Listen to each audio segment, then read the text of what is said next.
welcome to another episode of the Two Idiots podcast. I'm Reg. I'm Randy, is what Randy would say if he were here, but this week he is not incommunicado. Well, he kind of is. His wife isn't feeling well, so he's looking after their daughter. So it's just me and a guest.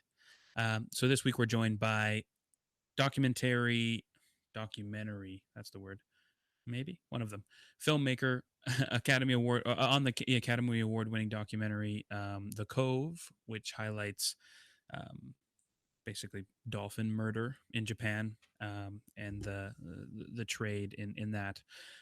He also it was a sailboat captain. He looked after yachts for billionaires. Um, he's a big Jets fan. We get into a whole bunch of that, and creating the film and dealing with all of the intricacies. Um, yeah. And we talk about veganism and some climate change and their other projects, like Racing to Extinction, or sorry, Racing Extinction, and other projects they have in the works. He also helped create the Oceanic Preservation Society, and which is how the Cove got made. So we have a great discussion. Touch on a lot of really heavy things, have a lot of fun. It's a treat. Yeah, oh yeah. Also, guy was in the military, worked on helicopters and planes and all that stuff. More on the technical side. Um, yeah. So, guy's done everything. So Simon Hutchins joins us from Florida this week. So without further ado, enjoy.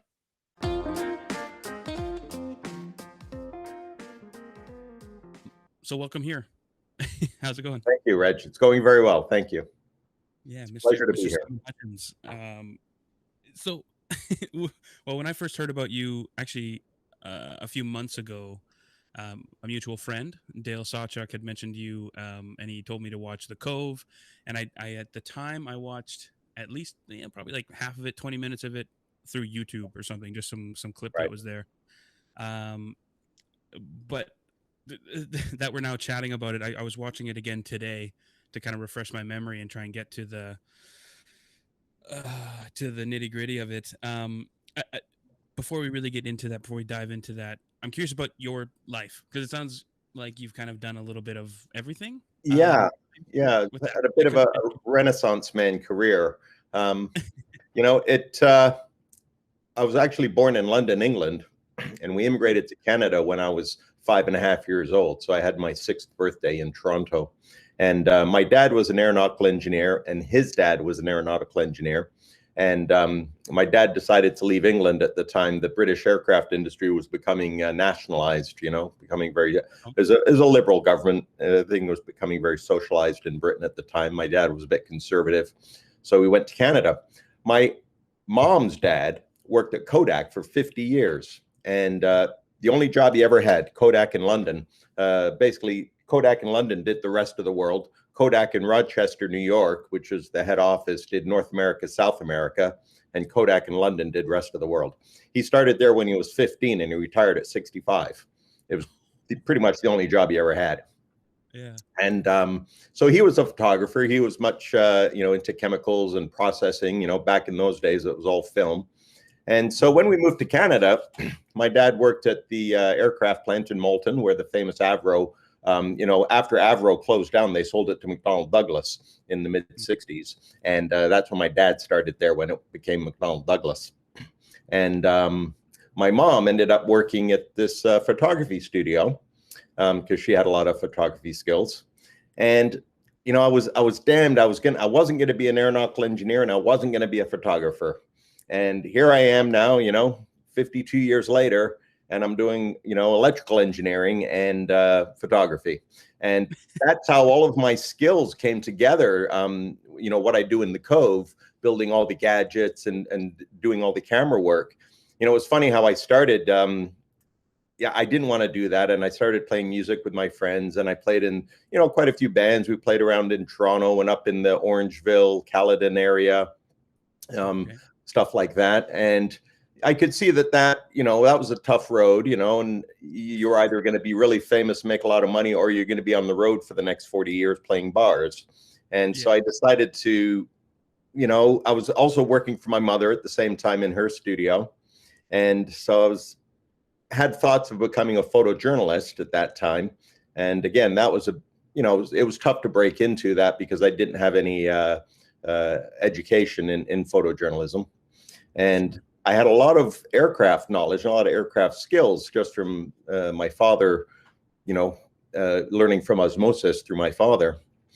And so I decided to join the Air Force and became an avionics technician. Ended up being posted to Comox. Yeah. And so I worked in the lab. I had a great job. I really loved it. I worked up in the lab. And so kept my hands clean. They would bring components up from the aircraft every morning, grab a cup of coffee, go over, look at the shelf, decide what I want to work on that day. And you had to get in early, right? Because if you didn't get in early to the shop, to the lab, we had to do the toilets as well. They had electric motors in them, and they had a valve and it was all electrically controlled. And so if you got up there and there was a toilet there that needed servicing, I would pick something like an airspeed computer or an ADI, something like that. Some kind of interesting thing that I could put on some interesting equipment to fix and to calibrate. And the guy that always ended up showing up late all the time, the Sarge would have to go, you got stuck with the toilet, you're late again. So anyway, the lab was a great environment. I really liked it. Got to work with a lot of complicated test equipment. And my last couple of years in the Air Force, I was posted down 442 Squadron down on the hangar floor, actually fixing the aircraft. And I got into sailing at that time. And then in the early 90s, the Canadian government decided to downsize the force a little bit. It was a good idea because they did a lot of economizing of the budget and had some really good ideas. And it kind of made some of us redundant. And the initial round, my trade was not on the list. It was called the FRP, Force Reduction Plan. But the second round it was. And so I took the golden handshake as it was. It was a little bit of cash payout to quit. And I had a 29-foot sailboat and off I went. I sailed down the coast from Vancouver Island to San Diego as my first stop. It was America's Cup 94 at that time in San Diego. So I was like, okay, well, I'll stop here, watch the America's Cup, and I'll go sailing around the world.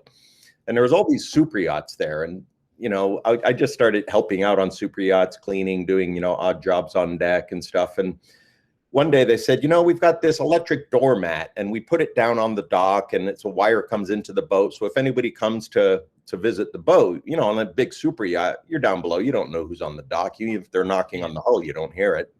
So they said, it's not working. So I looked at it. About 10 minutes later, it was working.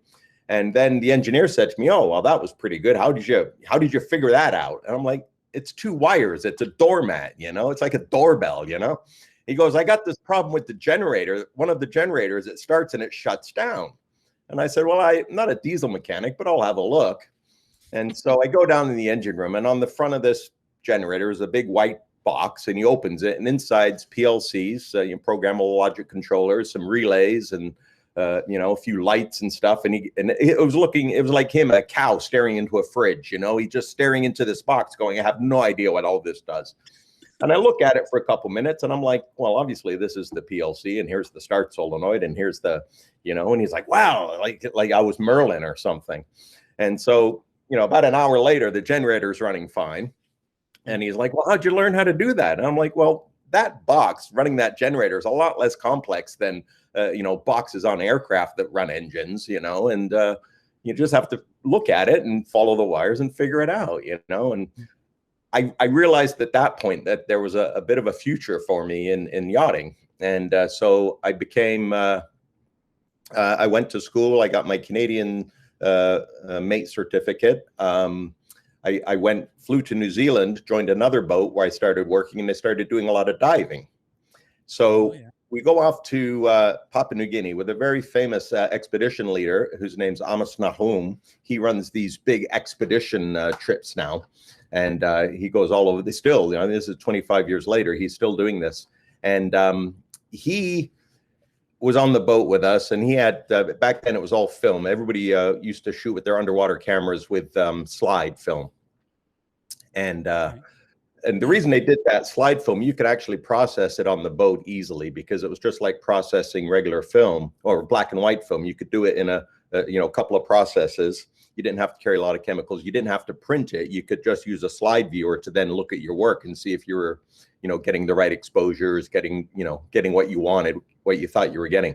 So with slide film, it was very, very easy. And so we're on the boat, and all of a sudden somebody says, "Oh, can you take care of this camera, do something?" And I would just grab the camera and do it. And then, and then the E4 slide process. Yeah, yeah, I know all that. And they're like, "How do you know all this? You're an aircraft guy." And I said, "Oh, no. My grandfather worked Kodak 50 years. My mom had her own studio in Toronto. My mom's studio in Toronto was called Ontario Studios. I mean, what a great name, And so, so I'd worked in there, and so I just had all of these weird set of skills, and we had started diving on those trips. And I was a beginner diver back then. And, I had my PADI open water, but, compared to the people that I was diving with, Amos Nahum, he's an ex-Israeli Secret Service agent, basically. He was ex-Israeli military. That's where he got his diving chops from. And he actually worked, after he left the military, he worked somewhere in Israel that, we can't speak of. And then he decided he was going to go and do expeditions around the world and lead dive trips. And so I'm diving with these guys that are just, world-class divers. And I went, "Oh, this is cool."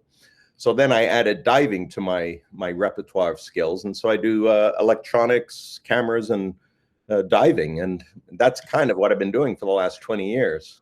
That is, it's amazing how it all comes together, especially when when someone's like, "Well, how do you do that?" Just the confidence to say, "Well, I'm not a diesel mechanic, but I can take a look." Yeah, Right. I mean, Yeah, it reminds me of a joke about a gynecologist, but we won't mention it.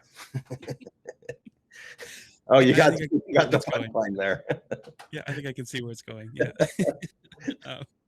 But anyway, okay, so I mean, I didn't do a very good intro, clearly, but without any preamble. So basically, you were involved with the Academy Award-winning film or documentary, The Cove. You are a sailboat slash yacht captain guy, and you're a big Jets fan, which we'll definitely get into later. Yeah, except not so much last night.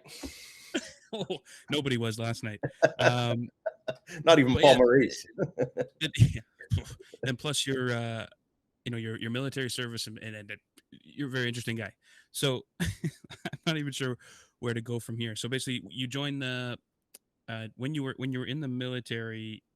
Did you ever think to join to actually like fly the airplanes, or you always wanted to go the? Well, I did, and so you go to the recruiting center. So at the time, I'd been, like I said, I was playing music in Southern Ontario, and that was a lot of fun. And it was you really weren't making a living. There was three guys living in a farmhouse in Mono Mills, which is Airport Road and Highway 9, about an hour north of Toronto. So we're renting this old farmhouse in the middle of nowhere. So it was really organic. It was really eclectic. It was beautiful. There's a band. We've got this old farmhouse we're renting. We're making original music. We're playing a lot of covers. We'd go out and play bars on the weekends to make money. And it was not enough money, I mean, we're barely paying the rent. We couldn't really afford to heat the place in the winter, but we were out playing, and you go to a bar, right? And you're playing music and playing a lot of Beatles songs and stuff like this to,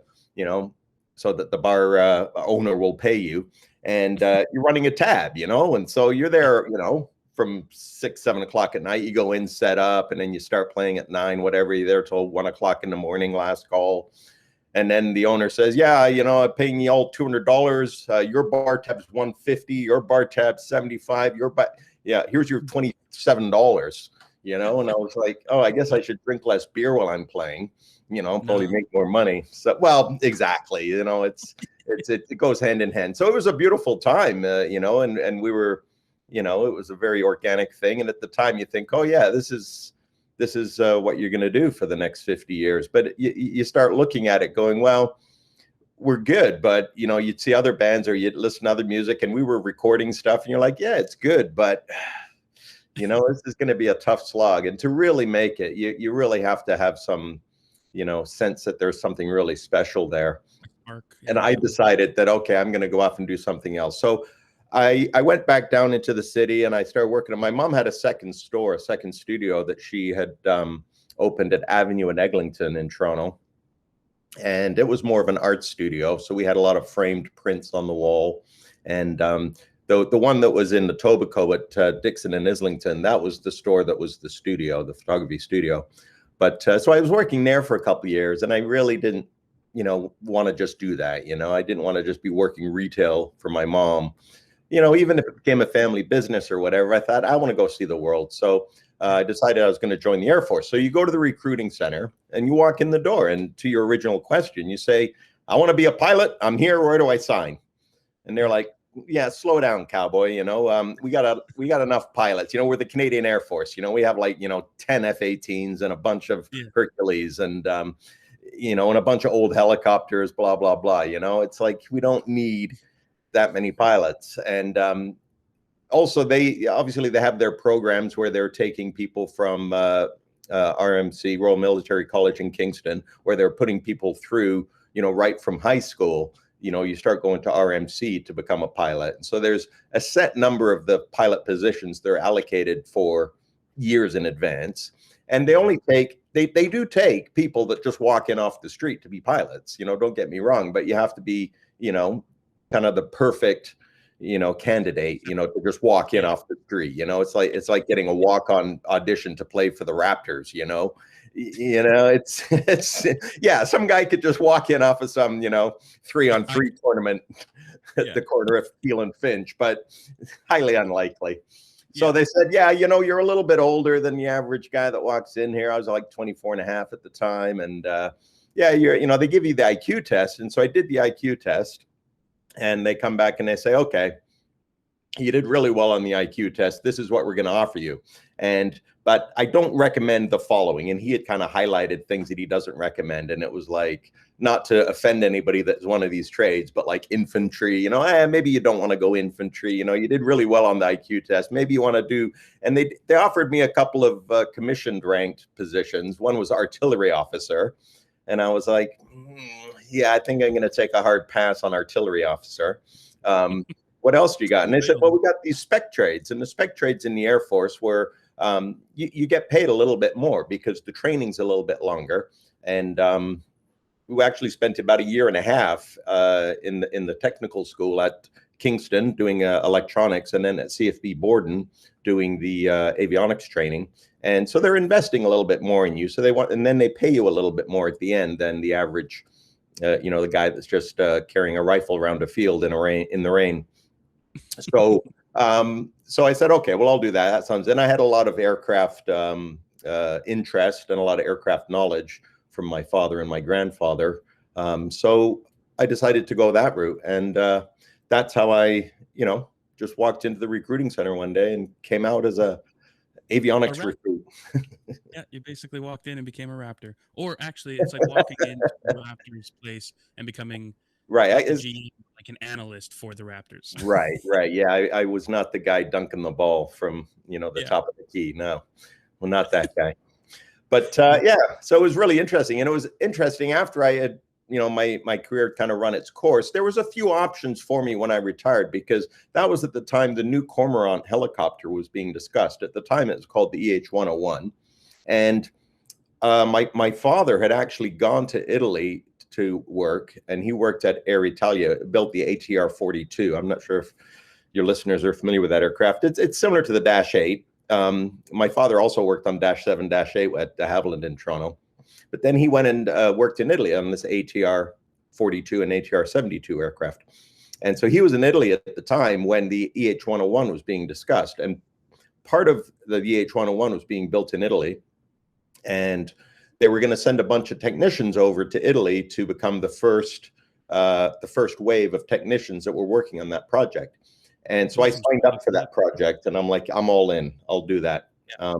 And the Cormorant, it was an exciting new helicopter. Everything else that I was working on was built and designed in the 50s and built in the 60s. And here it was 1989, 1990, and it was still the same old thing.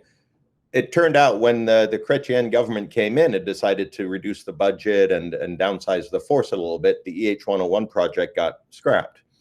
The problem was that they already invested a lot of money and effort into it, and they still needed a helicopter to replace the aging Chinook Labrador fleets and the Sea Kings. And they did make a deal with the U.S. to get some old Sikorskis, but the CH-101 thing was still kind of on the back burner, even though the Chrétien government had kind of kiboshed it. We still had our deposit in. The Canadian government had still put their deposit down. So it took about, 10, 15 years, and it kind of came full cycle, and they ended up getting the helicopter eventually. And but by that time I had left. And it was funny because there was a lot of people that were leaving at the time I left on the force reduction plan. And I remember some of the people that weren't leaving, because I was in 7 years. So that was the kind of time when you had to decide, okay, 7 years, I've done 7 years. I'm still young. I was just, 32 when I left. Do I, wow. I'm still young enough to start a new career. If people had 15 years in, and they're like, maybe getting close to 40, and they've only got 5 years left to their 20-year full investment in their pension, fully vested into the retirement plan. And so for me, it was like, okay, I can pull the golden parachute ripcord here and get out with a little stipend to help me on my way and go and start a second career. And so I decided to do that. Some of the guys that had been in, 8, 9 years, they were stuck, they weren't sure what to do. And they were saying to me, what are you going to do when you leave the perimeter fence? It's out there in civvy world, you're going to be a civilian again. Are you crazy? Yeah. And I'm like, well, I'll figure it out. When I joined the military, all my civilian friends were saying the same thing. What are you going to do? You're going to go join the Air Force? Yeah. I was like, yeah, give it a shot, So you got to be a little bit adventurous, have some confidence in yourself, and then just go and do it. If you work hard and pay attention to what you're doing and kind of chisel out a career path. It doesn't matter where you are, what you're doing. If you're in the military, you can chisel out a career there, or if you're in civilian life, you just have to, work hard and kind of see where the stepping stones are. Do I need to do these courses, upgrade my skills to do that? It was funny because after I started yachting, and I just had this weird set of skills. I had a lot of aircraft knowledge. I had a lot of electronics knowledge. I also had a lot of photography knowledge, and none of it was all a complete, degree in anything, but certainly when you molded it all together, and then I'm on the yacht and somebody goes, wow, you can fix electronics, you can dive, you can process film, I was like, yeah, that's me. How did you learn to do all that? And it's like, yeah, by accident, really, just bad luck, So you never could learn all of it if you actually tried. But well, yeah, it's a weird curriculum, to put that together, So, but it's certainly been a lot of fun the last 20 years doing that. Sounds like it.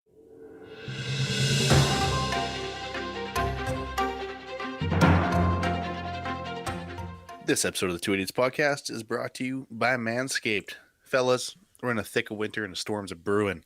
Looks like 1 to 3 inches are in the forecast when you trim that hibernation bush that's taking place in your pants. Luckily, our partners at Manscaped specialize in products to make sure you're walking around town with beautiful snowballs. Frosty the Snowman Beautiful. Manscaped is here to provide you the best tools for your grooming experience, offering precision-engineered tools for your family jewels. Randy, when did you last shave them winter balls? I was shaved about 3 weeks ago, about a fortnight or so. A fortnight isn't that 20 days, isn't it? Something like that, I think so. 4 years ago. But because I had the Lawnmower 3.0, it did a phenomenal job. No nicks, no cuts. And with that in mind, the Lawnmower 3.0 trimmer is the best hygiene tool for the modern man. Because of the ceramic blade and advanced skin-safe technology, your snags on your snowballs will be reduced. The trimmer is also waterproof, so you can trim in the shower or a jacuzzi if you're a savage. If you're a savage, yeah. If you're trimming your nuts in a jacuzzi, especially if it's not your jacuzzi, then you are definitely a savage. That's alpha male shit right there. Yeah, and especially if other people are in the jacuzzi. Anyway, Manscaped's Performance Package is the best buy of 2021. The Performance Package comes with the new and improved Lawnmower 3.0, Weed Whacker ear and nose hair trimmer, which we all need as we get older, Performance Boxer Briefs, and a travel bag. bonus. Have you ever noticed how nasty nose and ear hair is? In fact, 79% of partners polled admitted that long nose hair is a major turnoff. I deal with long nose hair myself. It is a pain in the arse, but if you get yourself the Weed Whacker ear and nose trimmer, you can deal with that. And you might as well use the best tools to do the job. Indeed. This bundle also comes with the Crop Preserver Ball Deodorant and Crop Reviver Ball Toner. The Crop Preserver is anti-chafing ball deodorant that will make your balls smell nice and make you feel like your testes are walking in a winter wonderland. Oh God, doesn't that sound good? Now the Crop Reviver is a spray-on toner for your balls, and it's made with soothing aloe and witch hazel extracts that will make your balls look up at you and say, "Thanks, you're my friend." Thank you, Randy. You treat me so nice. Don't get cold feet this winter. Get 20% off and free shipping with the code IDIOTS at manscaped.com. They also have a ton of other amazing men's hygiene products on their website, from disposable mats for your pubes to foot deodorant. Now remember, that's 20% off with free shipping at manscaped.com and use the code IDIOTS. That's 20% off with free shipping at manscaped.com. Use code IDIOTS, IDIOTS. Thanks, Manscaped, for making our winter wieners look so good. Winter wieners, I love that. Yeah, so let's make your balls look up at you and say thank you, sir. Thank you, guy. Hey, guy. So definitely check out Manscaped, 20% off, free shipping. Idiots, code idiots, to say thank you. Do it.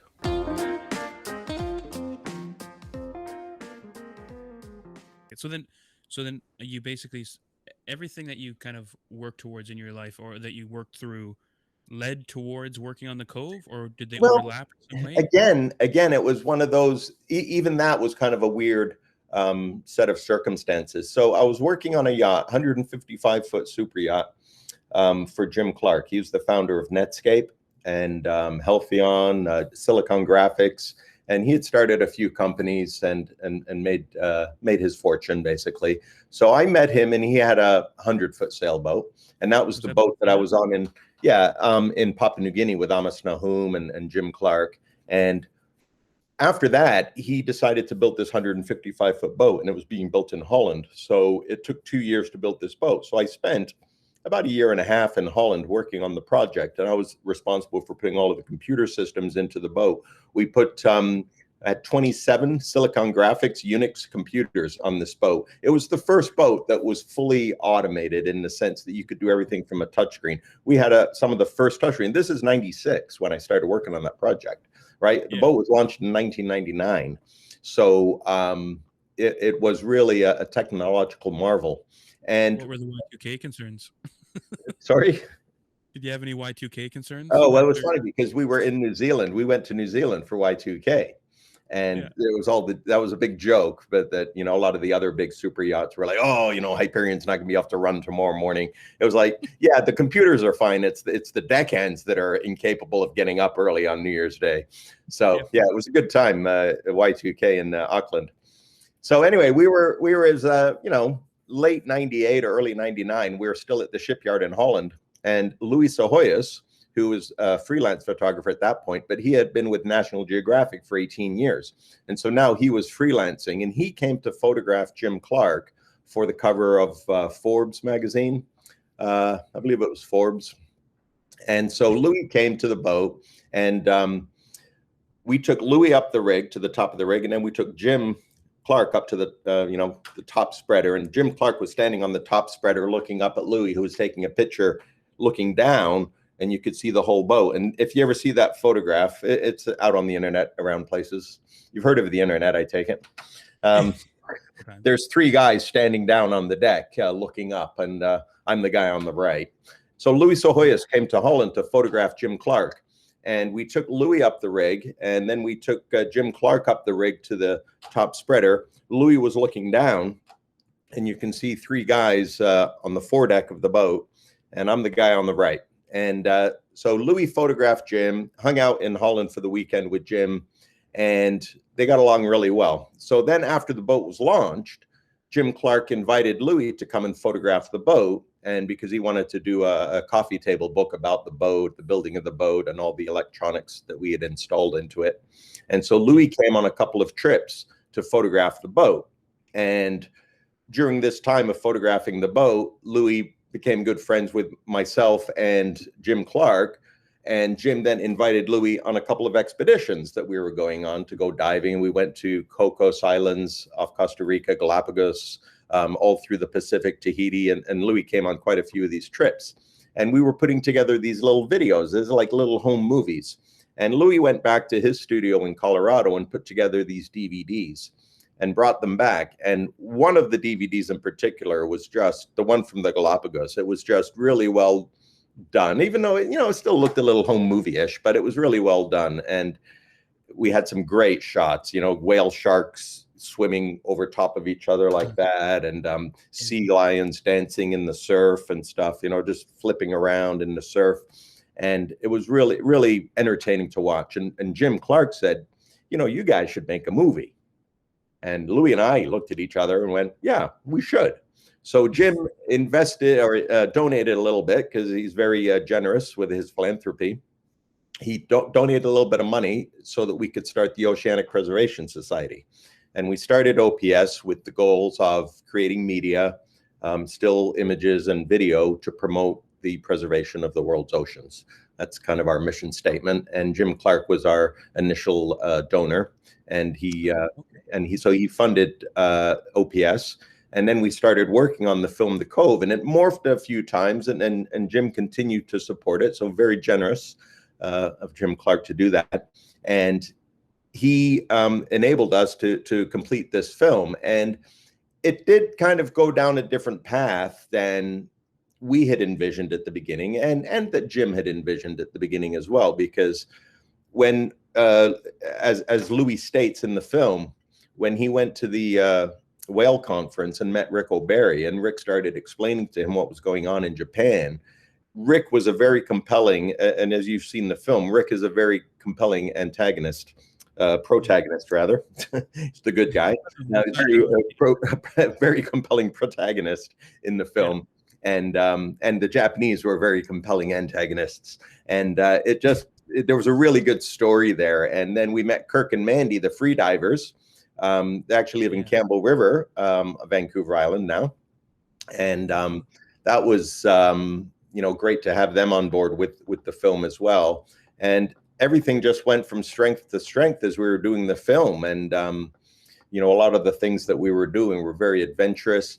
And the funny thing is, as you've seen the film, even the opening scene, the film opens with kind of the end. Mark Monroe is the writer, and he's still working with Louis on quite a few other projects, and he's done a lot of other great documentaries as well. Mark Monroe had this idea, once he had seen what we had, to kind of mix up the chronological order a little bit, because you want to create some suspense, even though it's a documentary film.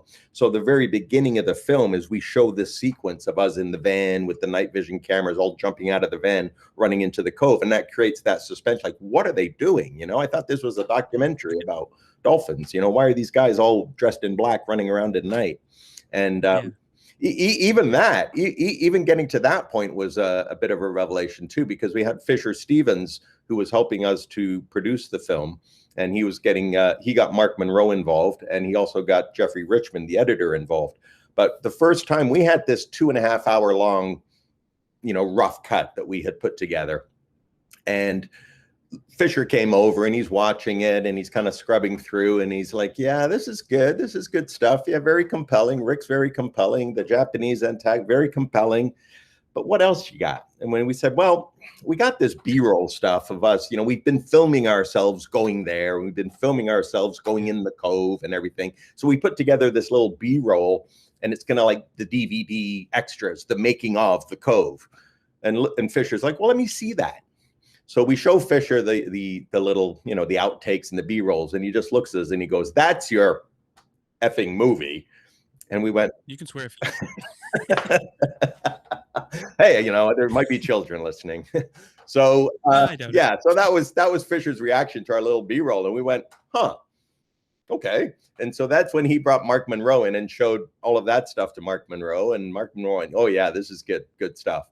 And so Mark Monroe kind of it's almost like he cuts it all up, cuts the story up, and puts it in a hat and puts the pieces down in a different chronological order. But it creates suspense, and it creates like, oh, why did they do that? Oh, I know why, because you explain it later in the film, and it's really amazing. well done. It's really well done. Yeah. We said And it the whole thing, like the reason that the movie became so great was because we made it from the heart, and we were really passionate about it. We knew we had a great story. And then Jim Clark, it was the one that introduced us to Fisher, because Jim said, well, that's, you guys are on the right track, but it's not polished enough. And so Fisher came in, and then Fisher brought in Mark Monroe and Jeffrey Richmond. And then that was actually, we weren't even finished the film. We were still doing stuff, interviews and stuff, but that really gave us a lot of, and so then Mark Monroe would say, yeah, you need to go and redo this interview. And, or something, you need to go redo that, because this is how it's going to, and we're like, oh yeah. And so we would go and redo an interview with some other questions to make it fit into the storyline that we were telling, and it really came together in the end. It really, I mean, obviously it did, winning the Academy Award for Best Documentary in 2009. And again, I think we should, I mean, we got pretty into it before even really announcing to people what it is. For those of you that don't know, the people that are listening, it's very similar. It's on the same lines of like Blackfish, talking about, orca captivity and that type of stuff, but basically focused on dolphins and porpoises and what do they call them again? Cetaceans Cetaceans are the whole order of marine mammals that come up to the surface and breathe. So, and basically their story in specifically Taiji, Japan, and kind of the Japanese kind of whaling industry, and kind of how it's manipulated, and how many of these dolphins and porpoises and such are sold into captivity and just objectively slaughtered when they're not wanted. Or it's correct. It's really, really poignant and pointed and powerful stuff. Yeah. It's very powerful. And there's a scene, probably about 80% of the way through the film, and it's very it's a real reality check, and it really brings the whole story that we're telling for the first 80% of the film to a head. And it's, some people find it hard to watch, and they hear about that and they say, well, I don't want to watch it because I don't want to see that. But we don't leave you there. So for anybody that's contemplating seeing the film, after that moment in the film, that's the low point. We just bring you back up, and there's very few words spoken after that, but it's all very bringing you back to a point that empowers you, so we don't leave you in despair. And during the film festivals, Moondog, Greg Mooney, and myself, who was our marine technician on the film, we would go outside the theater at that point in the film, because people would come out and we would just talk to them and say, look, just give it a couple minutes, wait for that scene to finish, and then go back in, because you don't want to miss what comes next.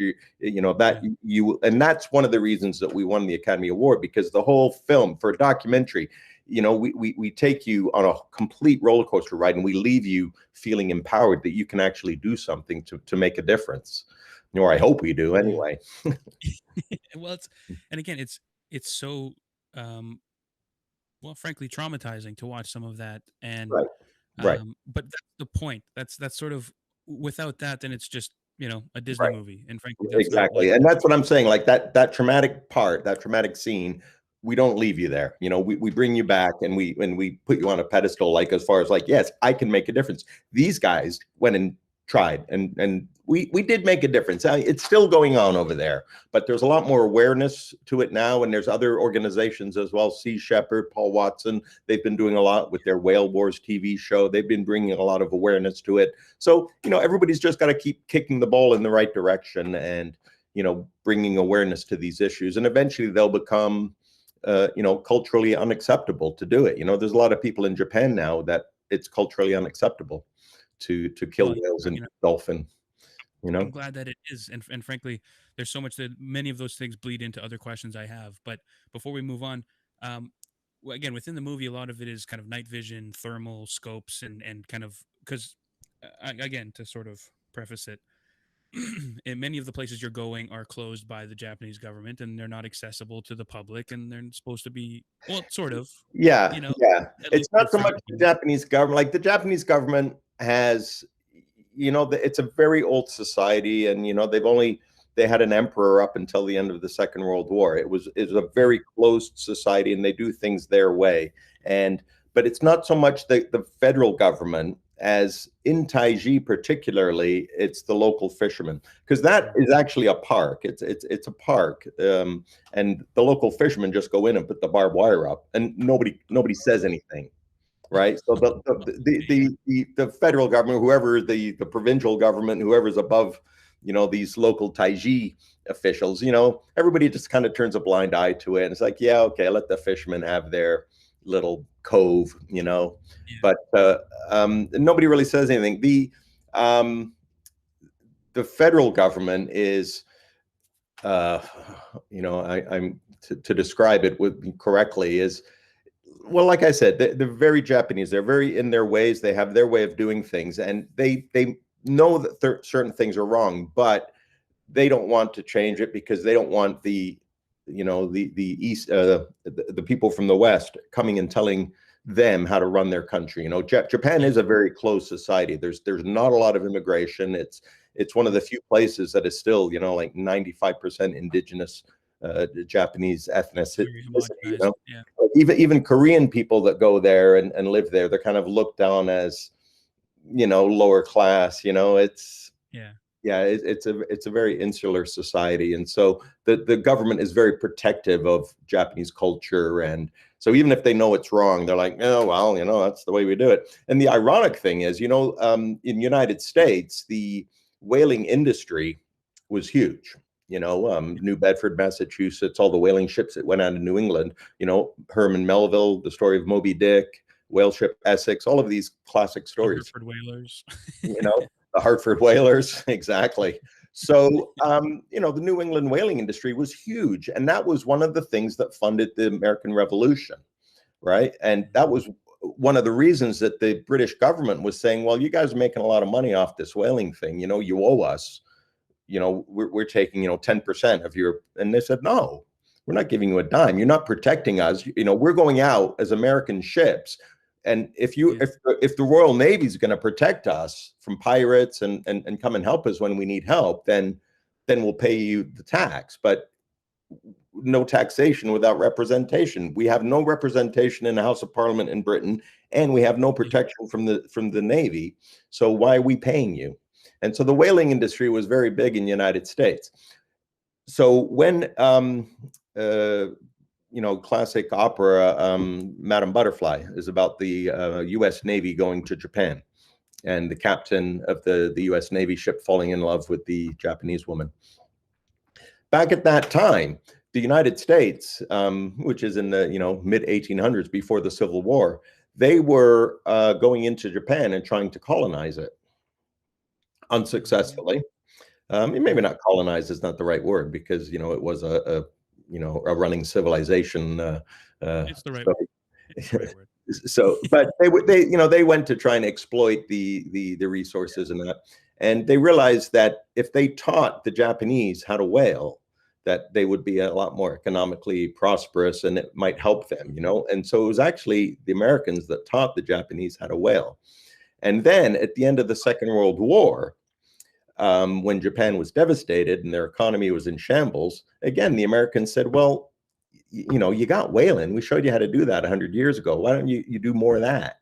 And so the Americans actually encouraged them after the Second World War to eat whale meat, Huh. because it was it was a natural resource that was there. And so it's kind of ironic now, like when you talk to Japanese people, they're like, well, yeah, but we didn't. It's not something that was historically, 500 years ago or 1,000 years ago. The Japanese weren't, whalers. They learned it from Western civilization. And That's now, amazing. yeah, right. So now, 70 years after the end of the Second World War, when they were encouraged to go whaling to feed themselves, well, they were starving. They were in very desperate times, and they were encouraged to go whaling. And now we're saying, okay, well, remember when we encouraged you to go whaling? We're not encouraging you to do that anymore. So, Wow. but Wow. Yeah. yeah, What are the odds of that? I mean, and again, on some level, I get it. Like even if it was their cultural thing, over centuries and right, right. whatever. But it's not. That's what I'm Even then, explaining. it's still wrong. Right, right. Like Times change, right? Yeah, there's a lot of things yeah, that we all did, hundreds of years ago, in our cultures, in our ethnical cultures, that we just totally unacceptable now, and just making marine mammals go extinct. That's a pretty big deal. All animal life, everything depends on each other. To keep the planet running smoothly. You can't really upset the balance of anything. That was the OPS follow-up film to the Cove, Racing Extinction, which is about the 6 major extinction that's happening right now. There's more species going extinct now than at any other time in history, right? So the previous 5 extinctions that went on, including the extinction of the dinosaurs, is not as many species went extinct on a yearly basis as what's happening right now. And this is the 6th major extinction. It's called the Anthropocene, which means the age of man. yeah. And so it's the human created extinction, the 6th extinction. And that's what our film Racing Extinction was focusing in on. Again, And man, you're just right on my question list here. I have it written here, Racing Extinction. That's perfect. We didn't I coordinate know, this almost at all. I know. But Now, if I can only read Paul Maurice's mind, I'd be all yeah, set. well, there's not much to read there. It's just Yeah, I staring know. out into the earth. I know. No, I don't Um, think. Yeah, not that we need to. I think I know what he was thinking last night. I can tell you that, watching that game. couple of expletives. But yeah, so then with the Cove again, it's such a powerful thing that because I don't know if it's changed. We'll definitely get into that, but I'm curious because to start with, it was around 23,000 dolphins and porpoises are being killed a year, and then however many are being shipped and sold and captured and sent all across the world, almost exclusively from either Japan or Taiji.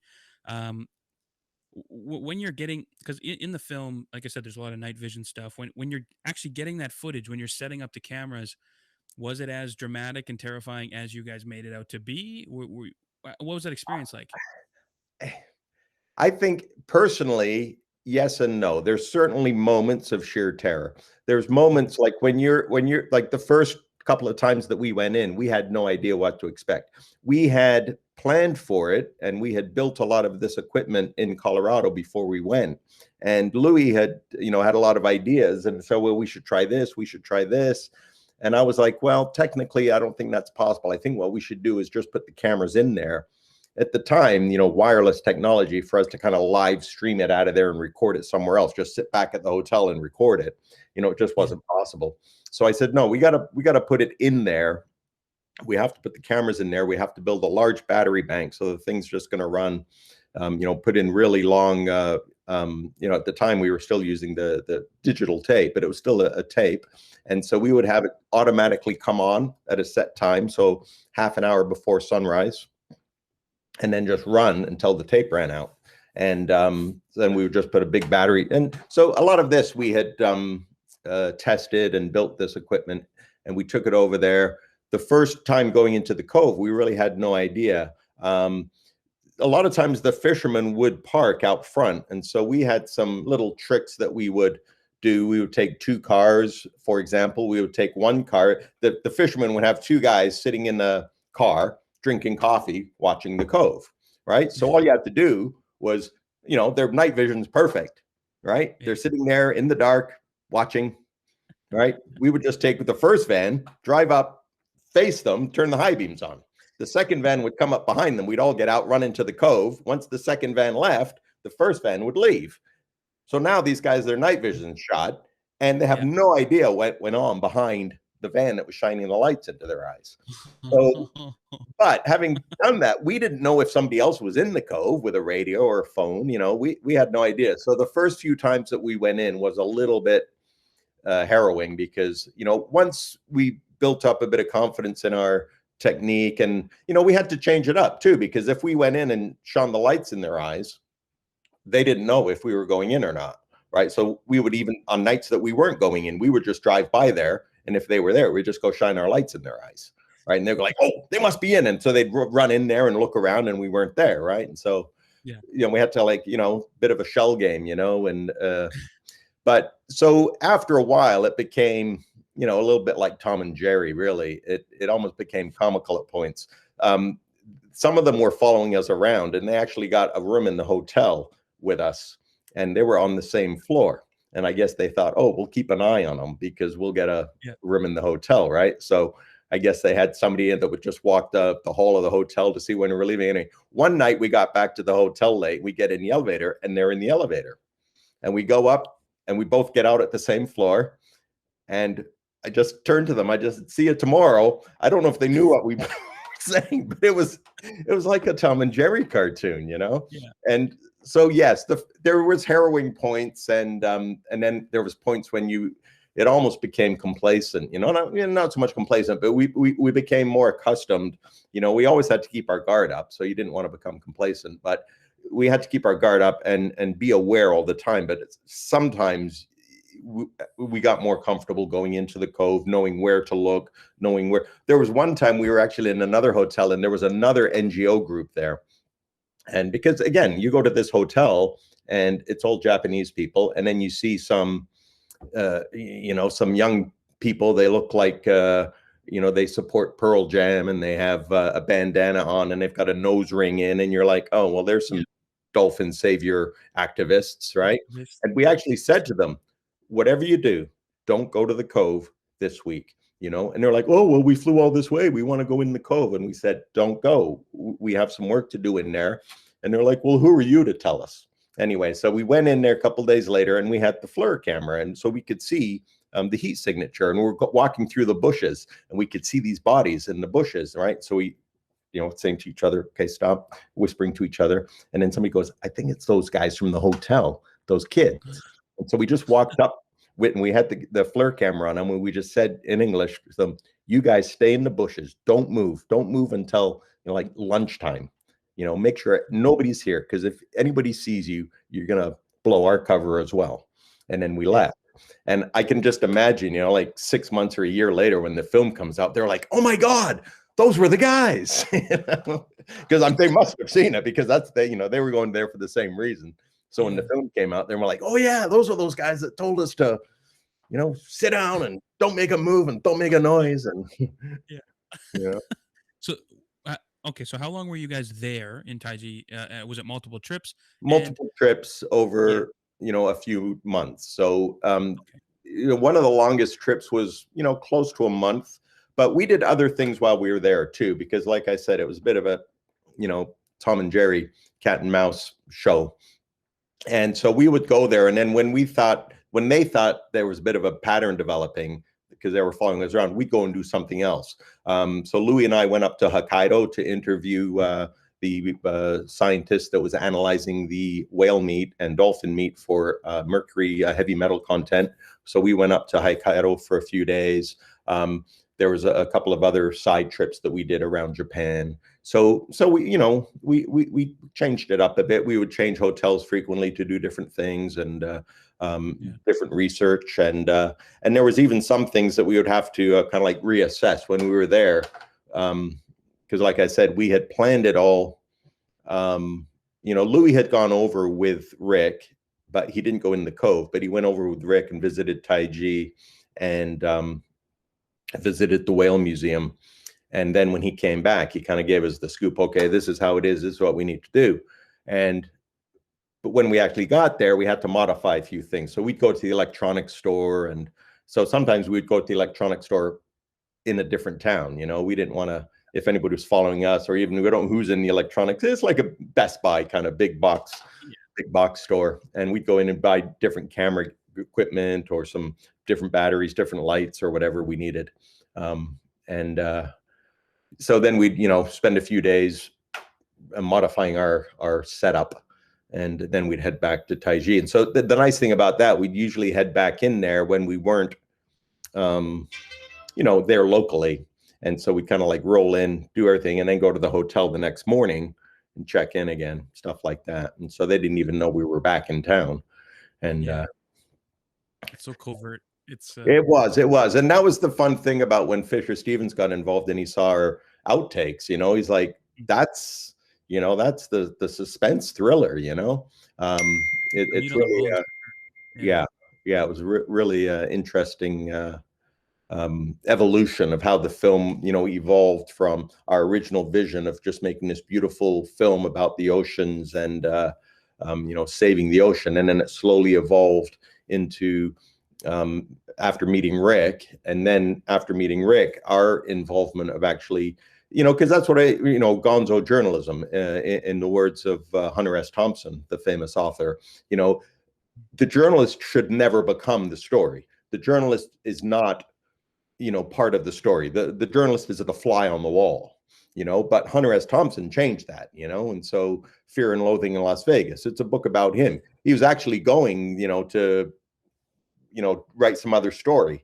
And even when he went, Sports Illustrated asked Hunter S. Thompson to go to the Kentucky Derby. So he went there and he basically wrote about the drinks and how many mint juleps he had and all these ladies in their hats and everything. And he went on for, like 4 pages about the mint juleps and the ladies' hats and the Kentucky bluegrass. And at the end, he said, and I think there was a horse race. I'm not sure who won. And so anyway, it became known as gonzo journalism, as coined by Hunter S. Thompson.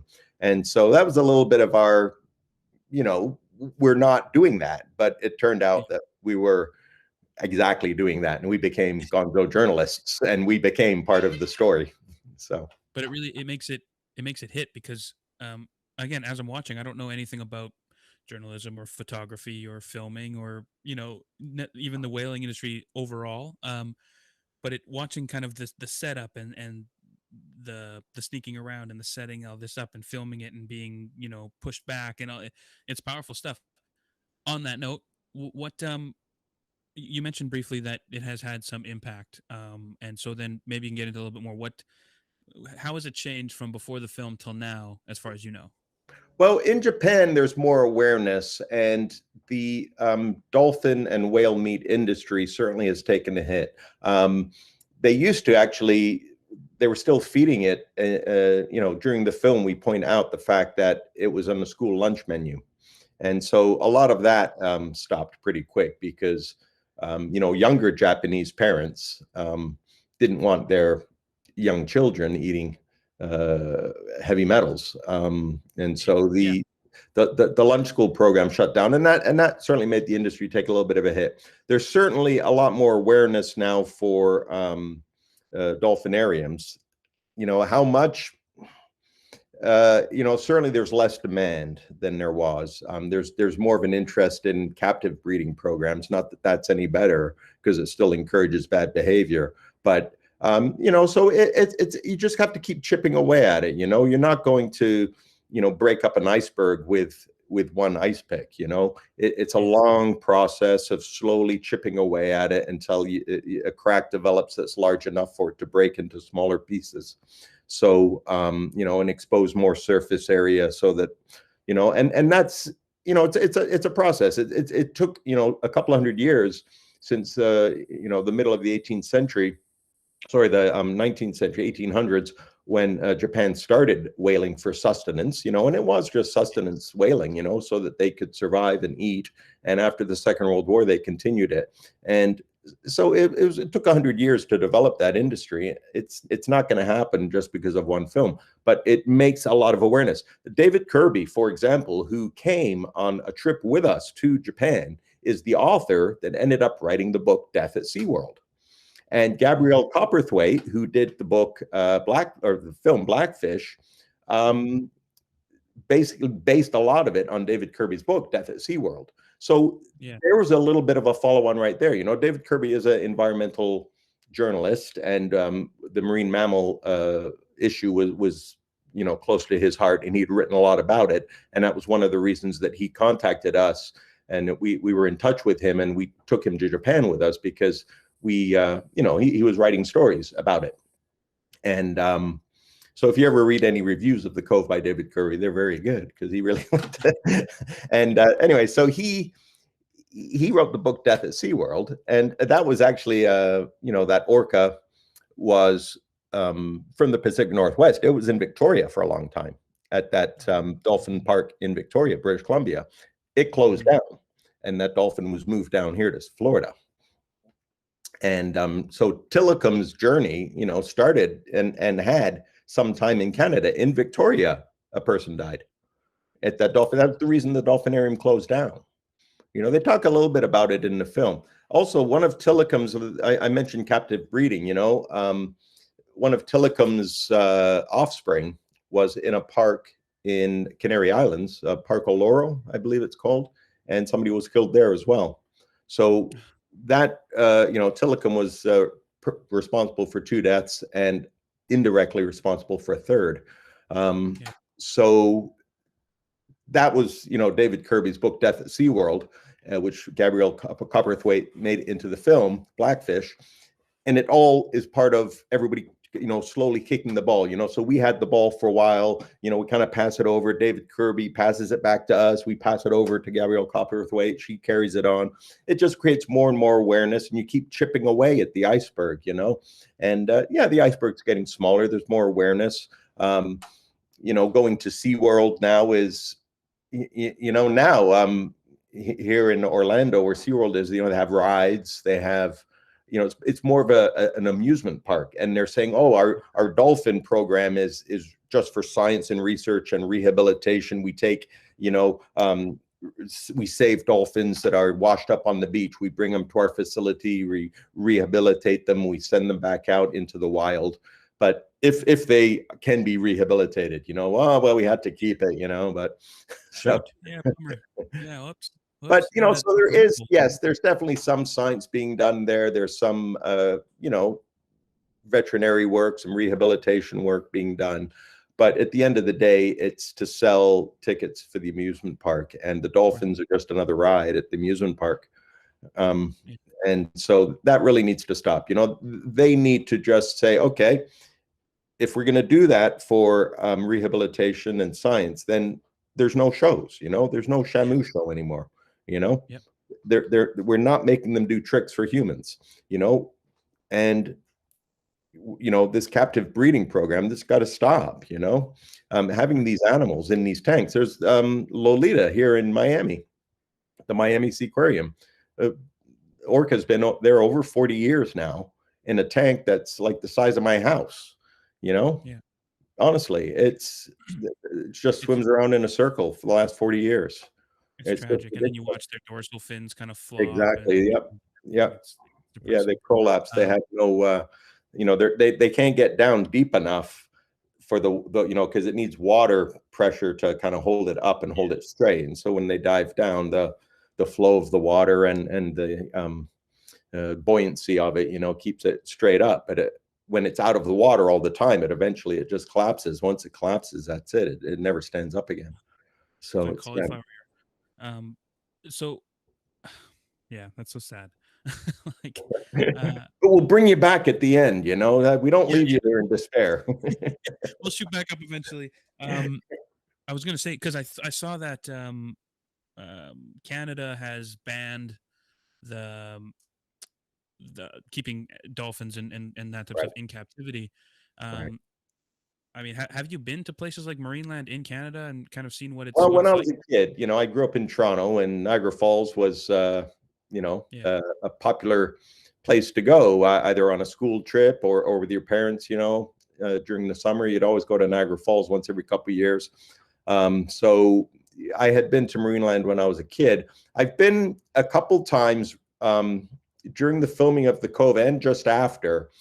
Courtney Vale, who is one of our social outreach and does a lot of work on with OPS, and she was with a dolphin conservation society that she was running, and she now does some work with OPS. She and I, when we were in the Dominican Republic in Puerto Plata, we went and we were there taking pictures as tourists. And so, yeah, we've been, but it's not to encourage them. It's more to expose them and to, also Miami Seaquarium. I've never been inside Miami Seaquarium. I've been out front protesting on a few occasions when Rick O'Barry was organizing protests there. So. Wow. Yeah.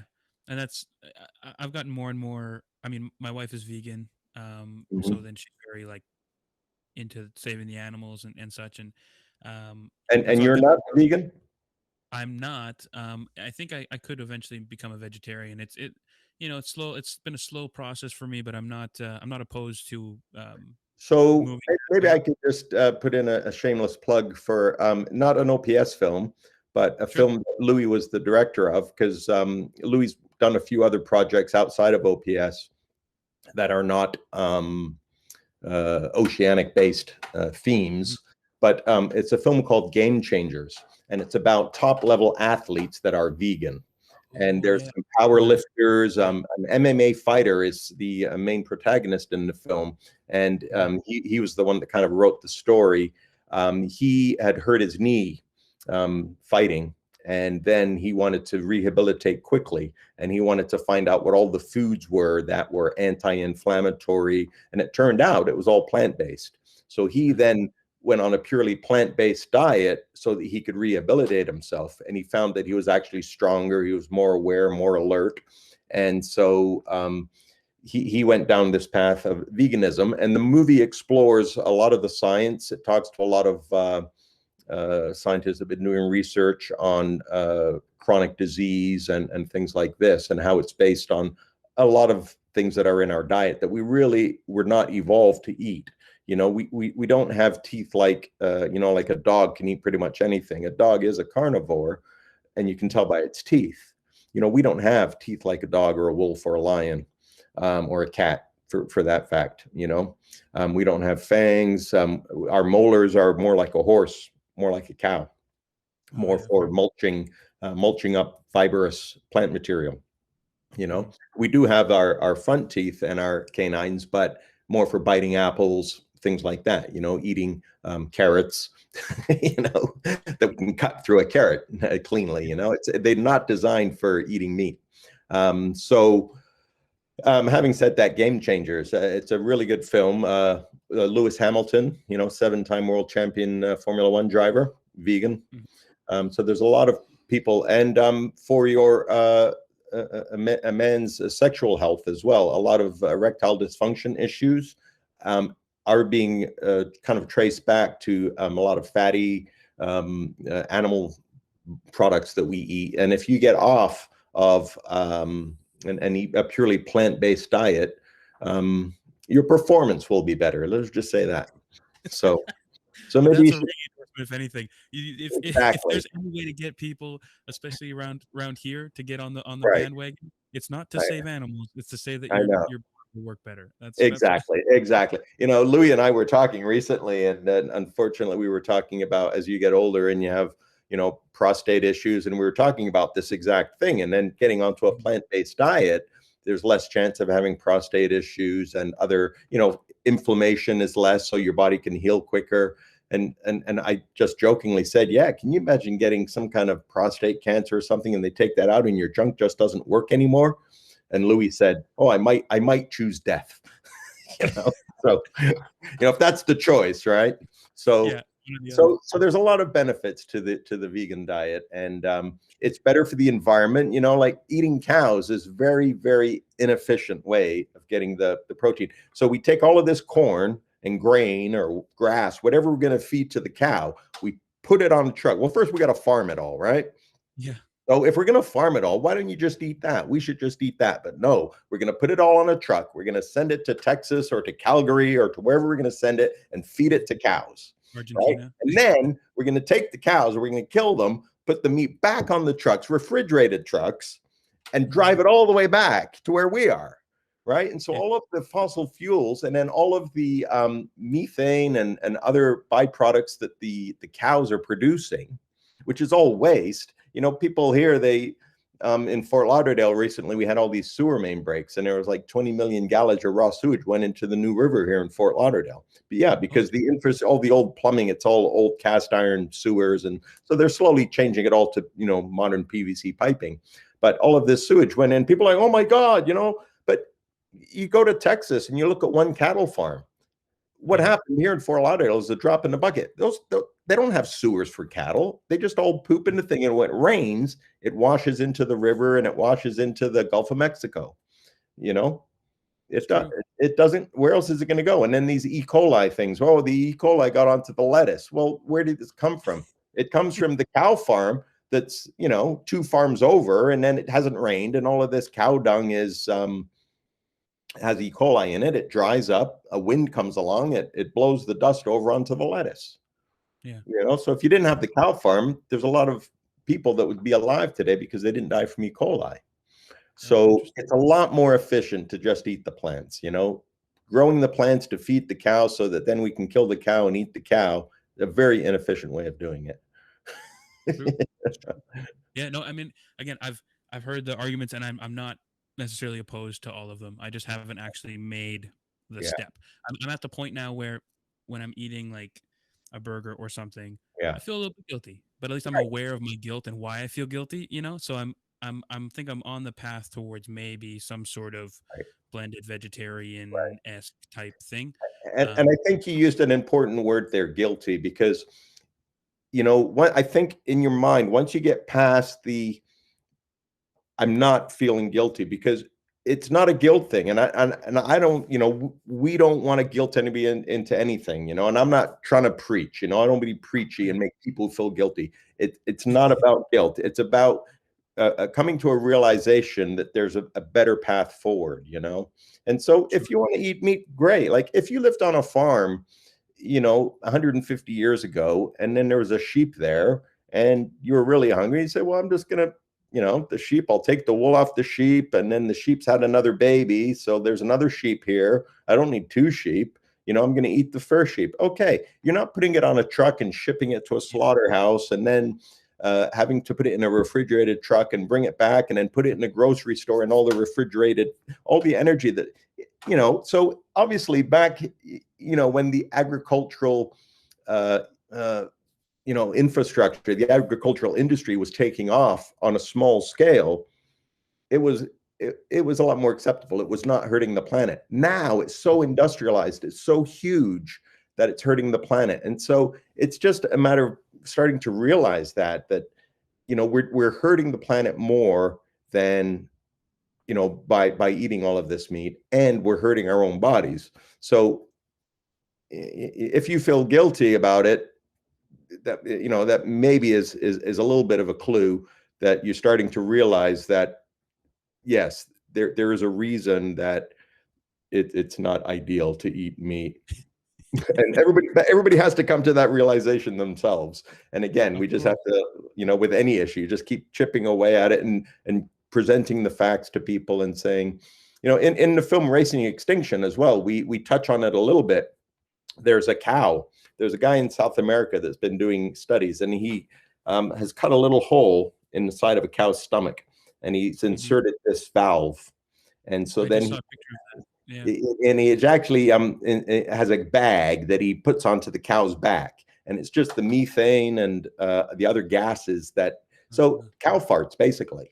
And he's got this big bag of cow farts. And a lot of people will argue, well, volcanoes, they spew out more methane than all of the cows in all of history combined. It's like, well, not necessarily true, but a lot of that methane doesn't necessarily come out of volcanoes. A lot of it is from like under the ice. Again, in Racing Extinction, there's the scene where as the permafrost starts to melt, there's gases that are coming out, and it gets trapped under the ice. And so when you break the ice, it will, that is sequestered methane. It's trapped, and that is from organic materials, trees, plants, animals that have died and gone into the ground. Same place oil comes from.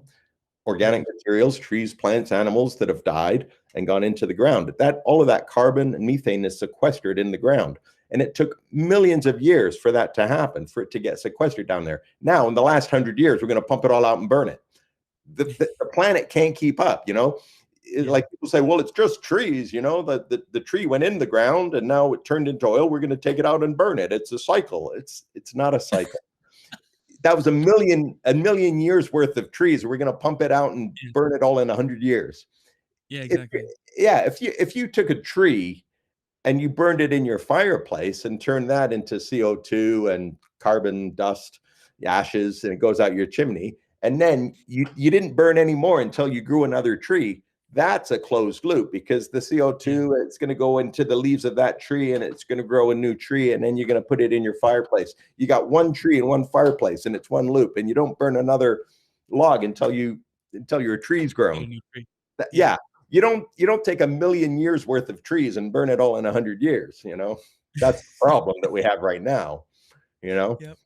You got to leave all that oil sequestered there. We can't touch it, because you can only take out and burn what the planet can filter out. And as we cut down the rainforest, we're removing our filtering capabilities, the planet's filtering capabilities. Also, the ocean, as the ocean becomes acidified, it has less algae, less photosynthesis producing biology in it, and so the ocean produces about 70% of the world's oxygen, right? Wow. Because of all of the algae and all of the plant life that's living in the ocean.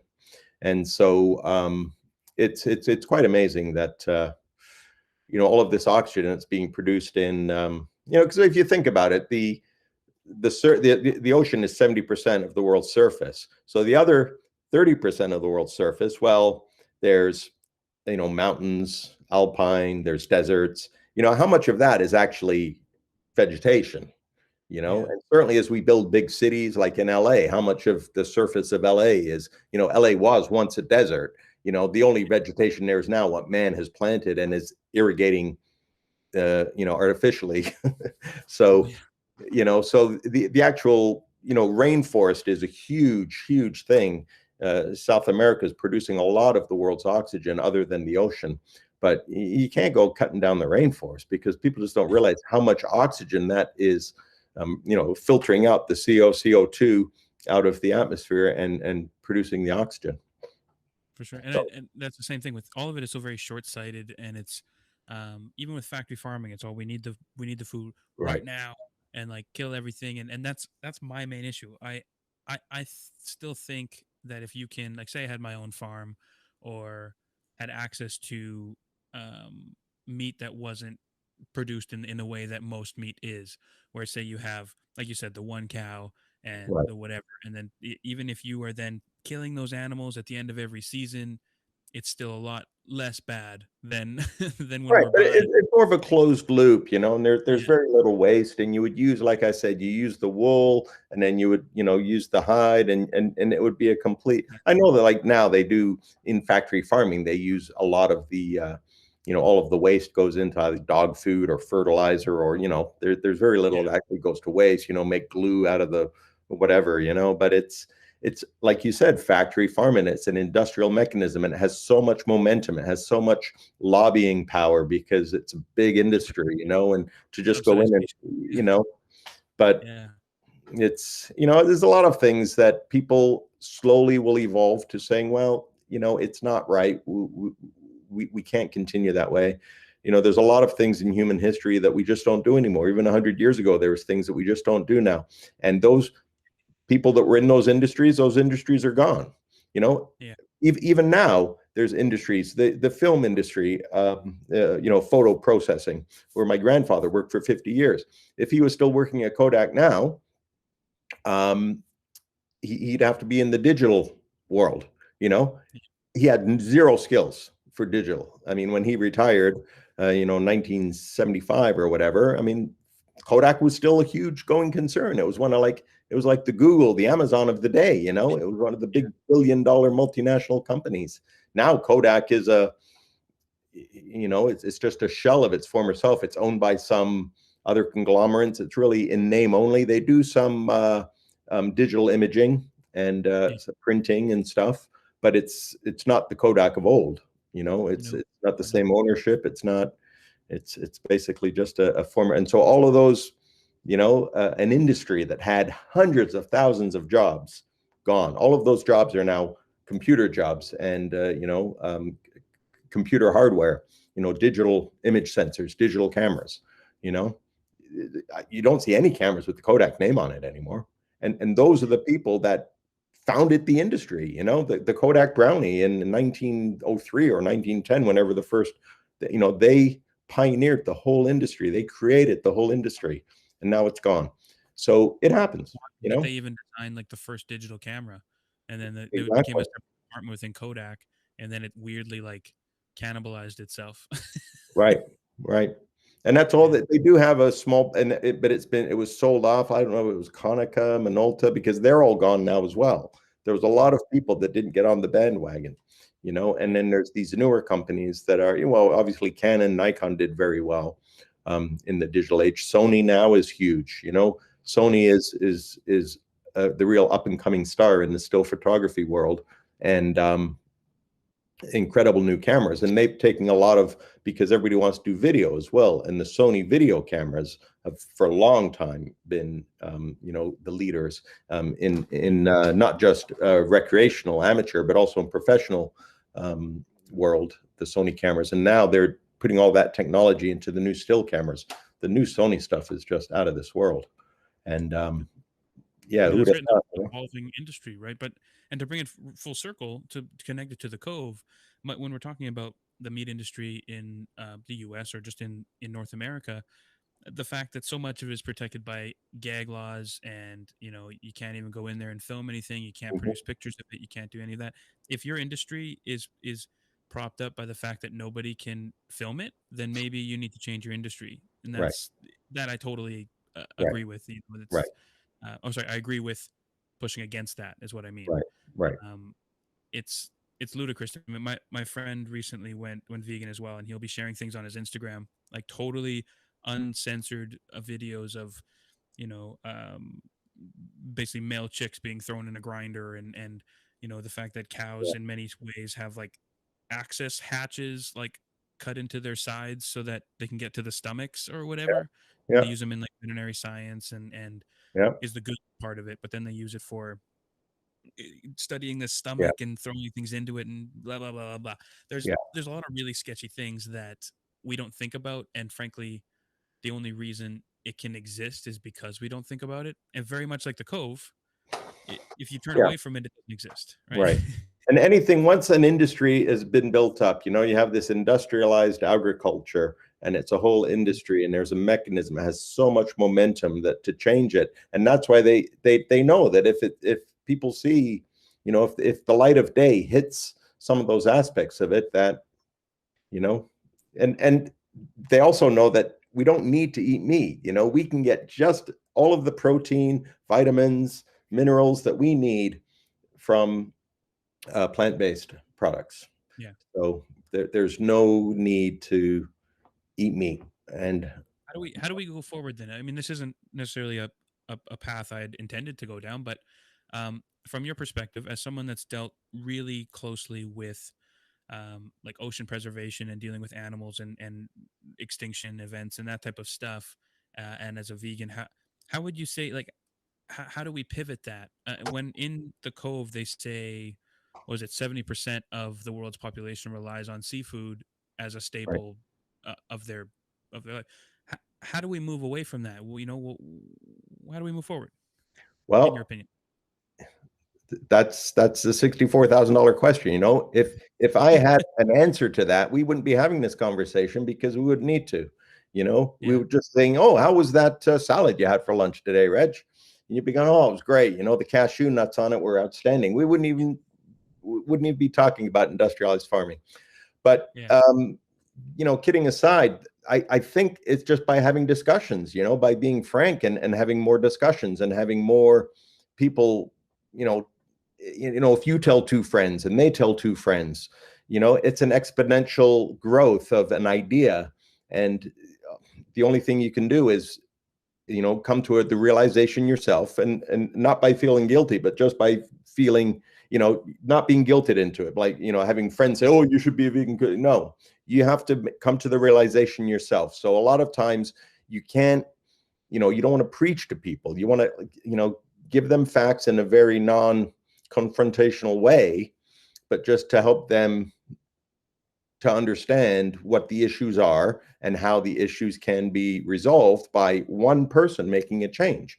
You know, Mahatma Gandhi said, be the change that you want to be, you know. So if you feel that that's an issue, then you need to be, you know, the first step is changing yourself. And then once you've done that. Don't become preachy. Nobody is, like they say, there's no anti-smoker advocate worse than a ex-smoker, um, so it's just keep moving the ball in the right direction in a very matter-of-fact way, trying to educate people without preaching to them, just helping, and we try and do that in the films. Like, we try not to preach. Sometimes it comes across a little bit, maybe in the interviews that we do. Some of the people that we have on are very opinionated, that we interview. Some of the scientists are working on a scientific idea, and we interview them, and they're very, they have a little bit of tunnel vision, because they're working on this one problem, and so when we interview them in a film, they're very, focused and very biased in a way, not intentionally biased, but just because that's what they know, that's what they talk about, Yeah. and so we have to be, open to listening to their ideas and other ideas, and then for yourself, make the decision yourself. What's better for the planet? What's better for me physically? What's better for my children, my grandchildren? What's the way forward? One thing I did hear just recently, because of the pandemic, and for people that are watching this in the future, we have a pandemic right now, 2021. Yeah, wait a minute. And they said that they were expecting, a year ago, it's March 2021 now, so it's been a whole year now that we've been in this pandemic, and they were expecting that the birth rate would increase because people were at home more, but it's actually not. And the birth rate now, particularly for the United States, I believe I saw the number yesterday, was 1.7 children per family. That's what the birth rate's at right now. And that is actually declining then, because if you have a mother and a father and 1.7, obviously it's less than 2.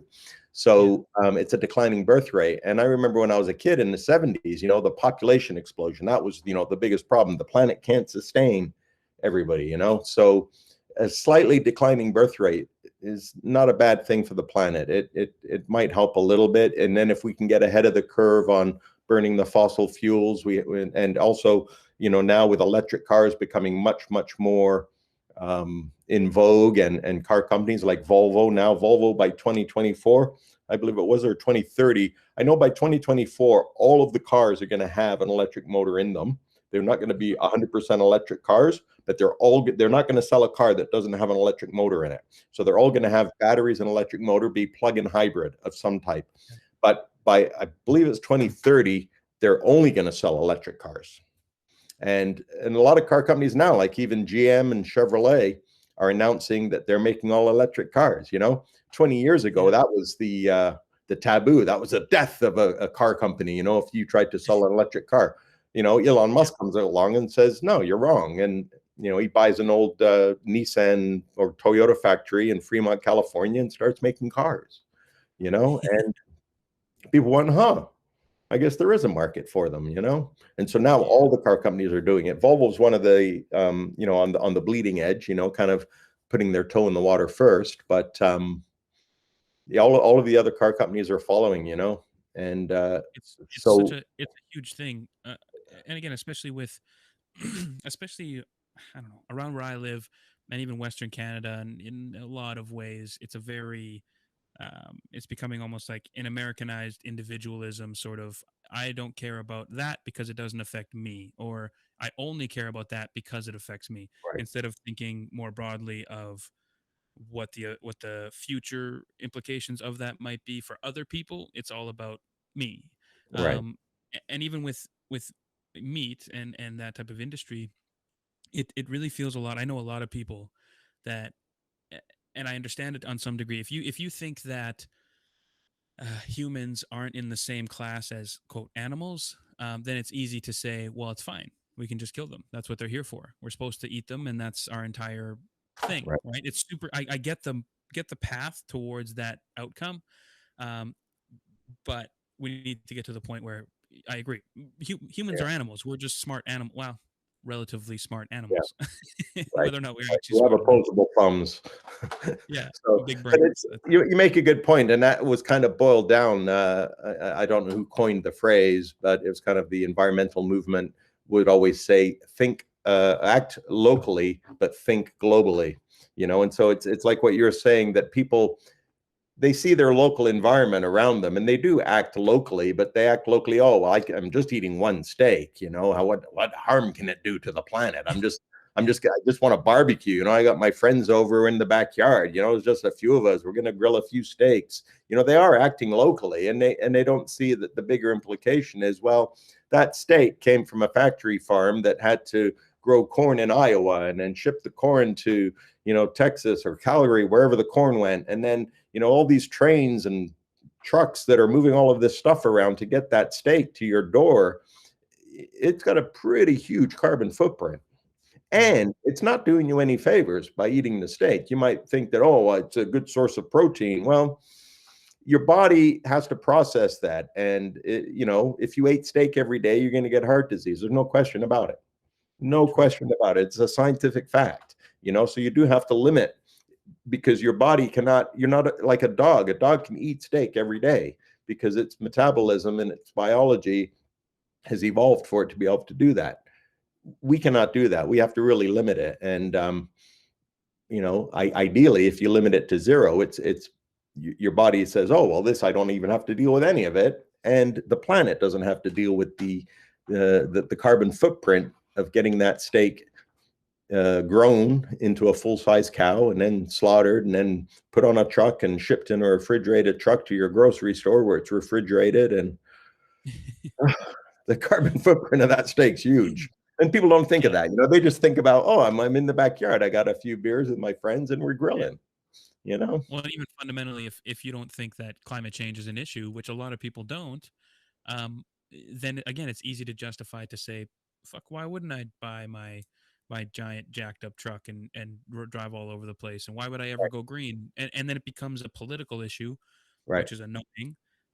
But that's sort of how it ends up being, that, Right. oh, these, this, that, and the other thing, it becomes them versus us, and it's a mess. Anyway, It's a mess. we can talk all day about that. It's Let's move on real quick. it's the frog. If you put a frog in a pot of water, and if you had a pot of boiling water and you threw the frog in, the frog would immediately jump out. But if you put him in a pot of water and just slowly turned up the heat, he wouldn't jump out. He would just eventually die, because he doesn't notice that the change is happening so slowly. And with global warming, it's a lot like that. It's gonna get to the point where, when people are dying, there's a lot of these storms, and then certainly with the hurricanes and oh, the polar vortex. Well, why is the polar vortex? If there's global warming, how come it's really cold and we're having a winter storm? Well, because the polar vortex is supposed to be over the pole, but it got pushed off of the pole because of a really warm, high pressure area that came in from the other side.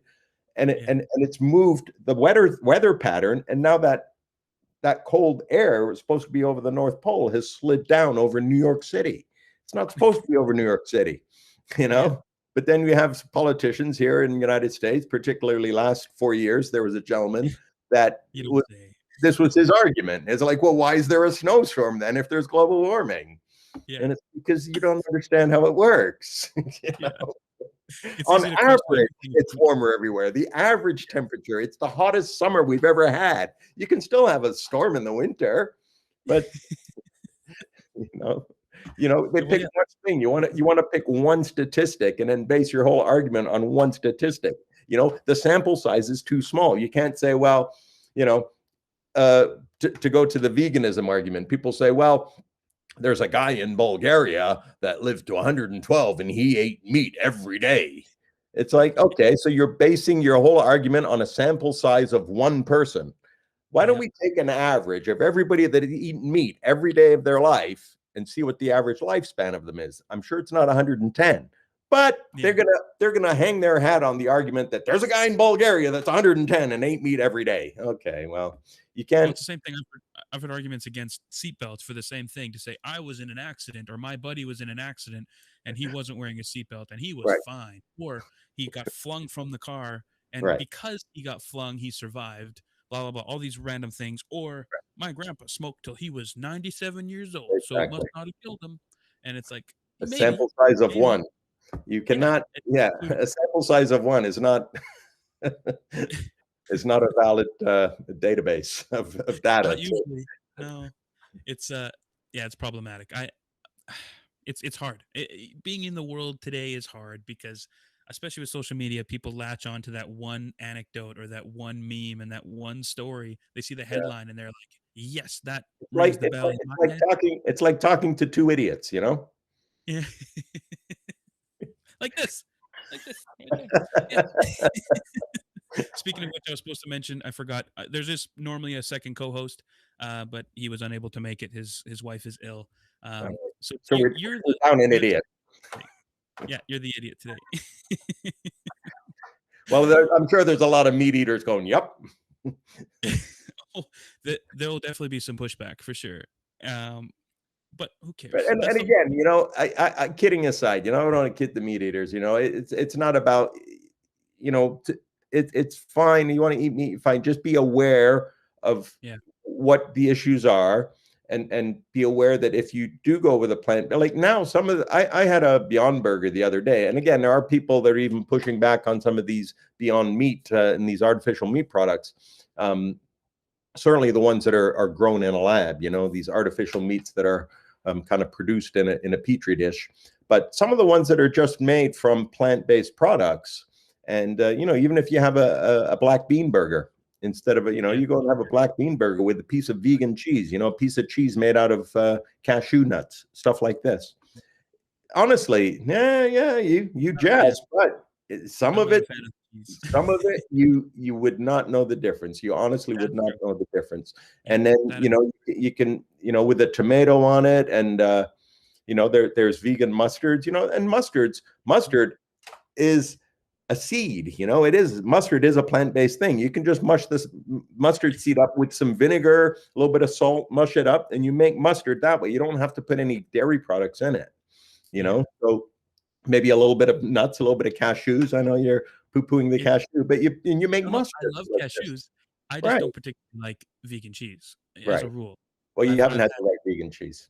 I it's agree with you. There's, you know, it's hard to get. The problem is that, you know, if you just go into the local grocery store, they've got the, you know, like the Kraft slices of vegan cheese, you know. yeah, But if you go to, there's real specialty shops, and it's more expensive, you know, and then all of a sudden, instead of paying $5 for a block of cheese, you're paying $15 for a block of cheese because it's vegan cheese, but it's really good and it's made by, you know, an artisan that's been doing this, and he's got one, and it's, so once it becomes more mainstream and it becomes more into the industrial food complex that's producing our food is producing vegan cheese, then it'll be much nicer and much more readily available and much more inexpensive. yeah. But until I that happens, we just have to kind of kick the ball forward and help people to see that there is a huge benefit not only to the planet but also to us individually, health wise. And yeah, are you going to live to 110 like the Bulgarian guy that eats meat every day? Maybe not. There's a lot of factors, you know. yeah, There's a lot of factors, but you increase your odds, you increase your chances. You know, you true. increase your chances of not getting heart disease by not eating red meat. Don't smoke, don't eat red meat. You probably for right away guarantee you're going to live 5 years longer, you know, on Try to average. avoid both of those things. That's the problem. That's really the problem. I recently quit smoking, but maybe I need to kick the steak after that. But Yeah, and you're young enough, your body will recover. You know, yeah, people that are older, you know, I know my grandfather. He passed away and had lung cancer, and he was a little bit annoyed, you know, when he got lung cancer because he said, "Well, I quit smoking 25 years ago." yeah, It's like, yeah, when you were 50 something, right? And he had smoked, and he worked in a chemical, you know, in Kodak at the chemical factory, and back yeah, then you could smoke inside the factory, you know. So yeah, there's chemicals, and then he's smoking, and the chemicals are going through the cigarette, so they're adding to what he's already, you know. And so he was a little bit annoyed that, but you know, the damage was done, you know. So the sooner you quit the better, is you know, yep, the sooner you get on the right track, your body can recover. And but there's a certain point when it can't, when your body starts aging, it also is not rebuilding, not recovering anymore. And so for sure. I um think my favorite joke of like vegan stuff is I always say to my wife, like she'll have like vegan ice cream or something like that. I'll try some. I was like, wow, you'd never know there's no meat in this. And then, or she'll just make like she'll just have some random vegan substitute thing. I was like, huh, who knew? Who knew? You know, you'd never guess there's no meat in this. Yeah, cup of tea, you know, just like Yeah, just don't, weird. you know, like now almond milk and all of these things. People want, you know, a That's all latte. we have now. Yeah. Exactly. I don't with that. Like that's I think because she's been vegan for a while, it'd be easier for me to transition because our fridge is basically full of vegan stuff as it is. Right. But especially in our community, it's terribly difficult to find. Like even if I went vegetarian, if you go to the average store to buy a can of like veggie soup, 99% of the time the broth is chicken broth or some sort Absolutely. of beef broth in a vegetable soup. They don't Right. advertise it, but if you read the Right. ingredients, Right. it's almost impossible to get away from it. It's difficult. There has been some recently some industrial food companies that were putting things on like vegetarian, right? Mm. And they got caught because they're putting like chicken stock or whatever, you know, some animal products in it. And then their defense was, well, we didn't say it was vegan, but it's vegetarian. And it's like, okay. But yeah, no, anyway, so there were some class action lawsuits, some that went in favor of the plaintiffs. But you know, certainly companies are becoming a lot more careful now of making sure that they're labeling things correctly. If it's vegan or if it's vegetarian, they're kind of have to point out if there's dairy products in it. And yeah. Anyway, let's before we dial it down here, let's do a quick little Jets talk. How did you get into being a Jets fan? Because you live in, you said Fort Lauderdale, Florida. Correct. Yeah. Well, I grew up in Toronto, so when I was a little boy, I was a Leafs fan. And then, you know, they last won the Stanley Cup in 1967. Yep. Back when Dave Keon and George Armstrong. Who else did they have back the year then? my dad was born, 1967. What's that? The year my dad was born. He's never been alive for a Toronto Maple Leafs. Hang on a second. Your dad's 5 years younger than me. I guess so. All right. So, yeah. Way to make a guy feel. So anyway, I'm doing that to my mother-in-law. I do that to her all the time. She's like, I'll ask her, when did you graduate? She's like 1982 or something. I was like, wow, my parents hadn't even met in 1982. She loves it. So shut up, Reg. So as I got a little bit older, and then I was going down to the hockey games, Harold Ballard and King Clancy, they had this little box in Maple Leaf Gardens, and they would sit down in the corner and watch the games. And it was right around the time that I realized that Harold Ballard was being charged with tax embezzlement or, you know, stealing money from the Leafs organization, because he was like, yeah, he was the owner, but he was like the chairman of some board and stuff, and he was shuffling money and laundering money through, and he actually got busted for it. And I kind of realized that he was stealing our money. And the other realization came when some of the players, like Daryl Sittler, when Daryl Sittler left, there was some controversy because, you know, as soon as Daryl Sittler became really good, you know, and became kind of the world-class player that he was, he got traded, you know, he got sold because he had value, right? And so Harold Ballard never seemed to want to spend the money and keep the players, you know. I was so happy when Lanny McDonald left. He went to Calgary. What happened? You know, he's from like Medicine Hat or something, right? So he goes back and he's playing for Calgary, and like the next year he wins the Stanley Cup. I mean that team was stacked, but yeah. Was it? I mean, what's that? That team was stacked, but yeah. I know, but still, like, I mean, you couldn't be happier for Lanny McDonald. You know, he was like the number 3 overall pick when he went to Toronto, you know, and whatever year it was, like 70, 71 or whenever. So he was there in Toronto. He's there for like 10 years, and always, you know, the team was always almost good enough, you know, and then they would like make the playoffs and go out in the first, next year. Everybody in Toronto is always next year, you know. They've been saying that for 50 years now, you know, 55 years they've been saying that, you know. So it's always next year. And I came to the realization that a large part of it was Harold Ballard really didn't care. He just wanted to make money. It was a business to him. You know, Hockey Night in Canada with the TVs, that's Harold Ballard, right? All the lights in Maple Leaf Gardens, like Maple Leaf Gardens always had the best. When you watched on Saturday night, Maple Leaf Gardens, the lighting in there was immaculate. You know, the rink was painted white. You know, they never used to paint the ice white before. You know, it was like a gray color. It looked like steel, right? Because it was just a cement floor. They put ice on it. You know, you see old photos of the 40s and the 50s. It wasn't white. It was. So after Harold Ballard, he started painting the ice white. He had all the lights in there and everything, and he had a big deal with the CBC, and he was making money off of that. And he didn't put the money back into the team. You know, when the players would become valuable, he'd trade them or sell them. You know, he didn't want to. Their contract's up. You know, oh yeah, I'm a superstar now. I want, you know, X million dollars. You know, and he's like, nah, I'll trade you. Yeah. Anyway, so I realized that. So I kind of disowned the Leafs. You know, probably around 1979, 1980. I'd come to the realization that I just didn't care for the Leafs anymore, because why support Harold Ballard and King Clancy so they could just take our money? And so, a few years after that, I joined the Air Force, and Winnipeg Jets version 1.0 was very popular for some reason. You know, I was out on Vancouver Island, so people really didn't like Edmonton, Calgary. You know, it just seemed like Winnipeg was a good team to support back then, and so I was like, yeah, Winnipeg Jets, they're all right.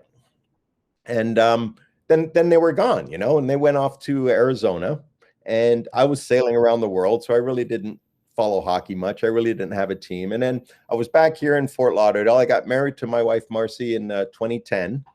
And it was right around then. They've been 10 years now. It was 2011 when the Jets came 2.0, when they came from Atlanta. Anyway, so we just bought this house here in Fort Lauderdale, and all of a sudden the Jets are back. We got a team again. And I was like, I saw the logo and I was like, I'm in.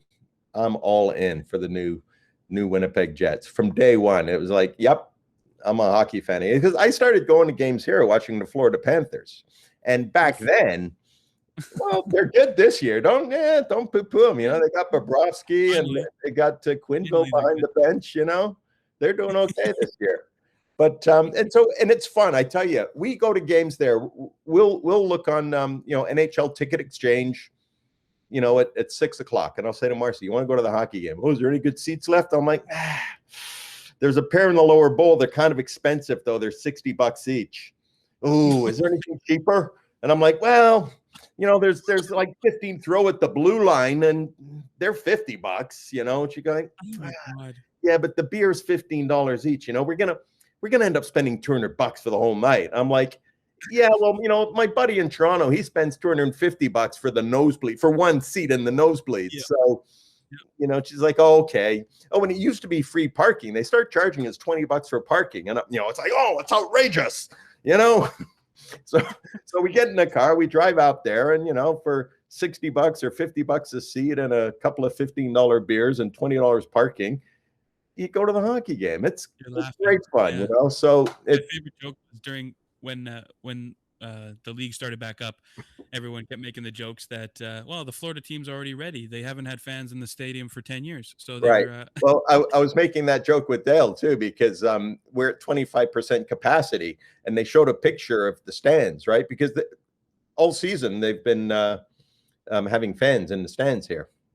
Yeah. And they block off down by the glass. You can't go down by the glass. You can't go down for the pregame warm up, the 20-minute warm up. And I used to love doing that, because I would just go down, stand right behind the glass with my beer and the glass, and I try not to flinch. And it'd be all these Florida people like, with these pucks coming at the glass, and I'm like, the trick is to not flinch, Yeah. Or like hold your hand up, because then the guys will try and shoot, because they'll try and hit your hand behind the glass. So I just hold my hand up, But I loved it. I love going when Winnipeg first came back into the league, because they were Atlanta Thrashers. They were in the Southeast Division here, so they came here twice a year.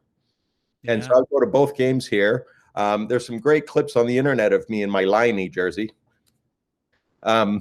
with when he scored a goal, and I'm kind of dancing around. I'm on the TV. Dale actually sent it to me, I think. But yeah, because he was watching the game from up there, and I was sitting down right next to the glass, next to this camera guy. He had a mobile camera, and so I used to go to all the games when the Jets were here. But now they only come here once a year, and obviously this year 0 times. So, but yeah, it's a lot of fun having the team here, the Panthers. So I try and support them as much as I can. It was great when Hutchie was down here for a short term. Michael Hutchinson, the goalie, he was here for a little bit, and I went to the 2 games that he played, home games here, and then I also went to the Toronto game. I went to the Toronto game, and right at the beginning for the warm up, and Hutchie was playing for Toronto, and I went down behind the glass for the warm up, and so I'm down at the Toronto end with my Jets. I have a Hutchinson jersey because my last name's Hutchins. So I have a Hutchinson jersey. And so I'm wearing it, and I go down behind the glass for the warm-up, and there's a guy with a Turk Broda shirt on. And he's sitting in the seat right behind the glass, right behind the net. And I'm going down there for warm-up. And he's just a young guy. And I say, "Hey, kid, you're in my seat." And he turns around and goes, "Oh, sorry, sir." And he gets up. I say, "I'm just kidding. I'm just come down for the warm-up, just like you." And he's got this Turk Broda. And I say, "What the hell are you doing with the Turk Broda shirt on anyway?" And he goes, "Is my grandfather." I'm like, "Oh." Yeah, so yeah, it was kind of cool. So I met Turk Broda's grandson. So he was a Panthers game, watching the Leafs. Yeah. So, but I love to when the Leafs are. I like going to the Leafs games here again when they come down, because I go and I tease the Leaf fans. I'm like, "Oh, you're a Leafs fan? I'm sorry. You didn't you realize what was going on all those years? And so they're just so fragile. Dale. Speaking of Dale, he sent me a picture of you, the shirt that you had made with tape, I think. the Jets shirt. Well, Jets shirt. So I was, my wife and I, when we met, she had a place in LA. So we have a lot of family in LA, and we actually have a small little, a tiny house that we maintain there for when we're in LA. And so I'm out there, and the Jets are in the playoffs. Maybe the first time they were in the playoffs, and they're playing Anaheim. And so I'm sitting around the house, and I'm like, we should go to the hockey game. Let's just see if there's any seats available. And my wife's like, "I don't want to go to, really, I'm like, I'm going." So I didn't have any gear, right? So I just went and got a blue shirt, and I had some white house paint, and I just taped it up, and I put it on, and it looks authentic. It looks great. It looks great. Yeah, no, absolutely looks great. And so off I went to the game, and that series, against Anaheim, I don't know if you remember, but the Jets were in the lead like 95% of the time. It was like only they led the whole game, and then right at the end, Anaheim would tie it up with like 2 or 3 minutes left. They would go to overtime, and the Jets lost. All 4 games were like that, So it was like they were in the lead for 95% of the 4 games, and it was just the last few minutes they give up the tying goal or the winning goal and lose in overtime, and it was just so disappointing. It's funny. It was just very frustrating. But anyway, I was hoping that if Florida does really well and Winnipeg does really well, maybe we'll have a Florida Winnipeg Stanley Cup final, and I'll be off to go to some Winnipeg playoff games down here in Florida. Yeah, that'd be amazing. Yeah. I'm a Wings fan, so I understand hockey frustration right now. After years of success, we're kind of dragging our ass on the ground. But you're a Wings fan? I'm sorry. Yeah, it's actually, you can see right there is my signed Cronwall puck right there. Oh, I'm sorry. Yeah, it was good until like 2016 when the world ended. Basically, my entire life they had made the playoffs from 1990 till 2016. It was wonderful, but now it's not so wonderful. But anyway, I digress. All right, so we should start dialing it down here. We're closing on 2 hours. Before we go, so the Cove won an Academy Award. How does that work for you being involved? Is it it's a documentary film. For everybody, or? Yeah, there was two actual awards. One went to the director, one went to the producer because it's a documentary film, and they only allowed you to have four people go up on the stage for the actual award as well. I did go to the ceremony. I was sitting up in the balcony. We had a little bit of an entourage up there, but it was very limited because you're a documentary film. You know, if you're a big feature film and you've got, you know, Clooney or Tom Hanks, you know, you get all the seats down in the front and they give you like 20 tickets. But with a documentary film, it's not like that. So, but Fisher Stevens, as the producer, has one of the Academy Awards, and Luis Sohoyas has the other one, which is kept at the OPS World Headquarters in California. So I saw it recently. I touched it again when I was there recently. So yeah, so there's only two. What does it do for you? You know, there's no money involved. It's documentary filmmaking, you know. So if you break even, you're doing okay. A lot of it is philanthropic, you know. Like I mentioned, Jim Clark was very generous in financing OPS and helping us produce the film. So, but there's no money, you know. At the end of the day, you know, if you do a few million at the box office, well, 50% of that goes to the theater owners, right? 20% of it goes to the distribution, you know, making the prints of the film, making the, you know, the posters and the distribution company, you know, because you have, you know, Roadside Attractions and Focus Media and all of these other companies that, you know, when you watch the film, you see all their banners at the front. Those people are all getting paid. You know, when it comes down to the director of expeditions, yeah, not so much, you know. So the people that risk their lives to go in and actually make the film, you know. But that's Hollywood, you know. That's how Hollywood works. It's the producers, you know, and the distributors and the theater owners, the guy selling the popcorn, you know, those are the people making the money. The important people. You know, the people that actually make the film. Certainly with documentary filmmaking, it's more you know, it's a passion more than a financial reward situation. And you know, there's a little bit of money that comes in to OPS, and that kind of gets rolled back in, but it's not, you know, we're not all driving around in Ferraris. I can tell you that. Fair enough. Yeah. Cool. Still, did you rub elbows with any super famous people while you were there? Yes, I mean, and still, because we're you know, we are an organization that you know, kind of attracts celebrity in the way that, you know, I'm not saying they're greenwashing themselves, but they, you know, they have extra, you know, expendable cash, and they like to donate philanthropically as well. So so we have had a lot of people on expedition with us, a lot of well-known celebrities, a lot of famous people. You know, we're good friends with Liev Schreiber, the actor. You know, he's been in Donovan, Ray Donovan, stuff like that, and quite a few well-known feature films. So he's supported us and come on quite a few trips with us, and so you know, things like that. I do remember when we went to the Academy Awards, we did get a limousine, and we had two limousines, and there was, I don't know, maybe 10 of us. Like I said, there was 4 people that were down in the front that had the seats in case we won that got to go up, and so that was Fisher and Louis, and then Rick O'Barry and Paula Dupre, who was a co-producer with Fisher.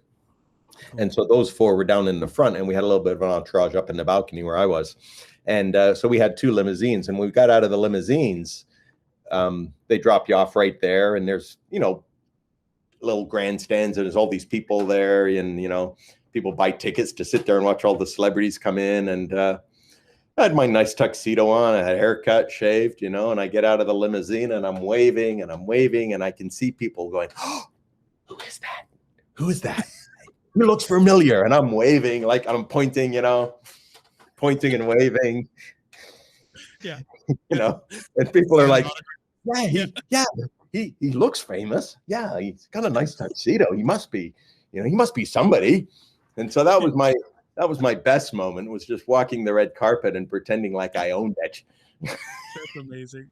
Have you heard of there was a social experiment that some guy did. He just decided they were going to film it. So basically he paid people to pretend to be excited to see him. He was a nobody. He was just some random dude. and he paid like a handful of people to kind of come up and be like, "Oh wow," and they don't say his name, or maybe they Yeah. do, and then they just sort of take a picture. They all start taking Right. selfies with him. Suddenly, he has this crowd of tens Yeah. of people, dozens of people. They're like, and people would show up, and then he would ask them like, he's like, "Oh, I loved you, I love your movies or whatever they say," and he's like, "What's your favorite?" And they'd be like, He would try and like quiz them to be like, That was "How do me at you the know Oscars. me?" Yeah, it's, it's amazing. I'm walking the red Sh- carpet. yeah,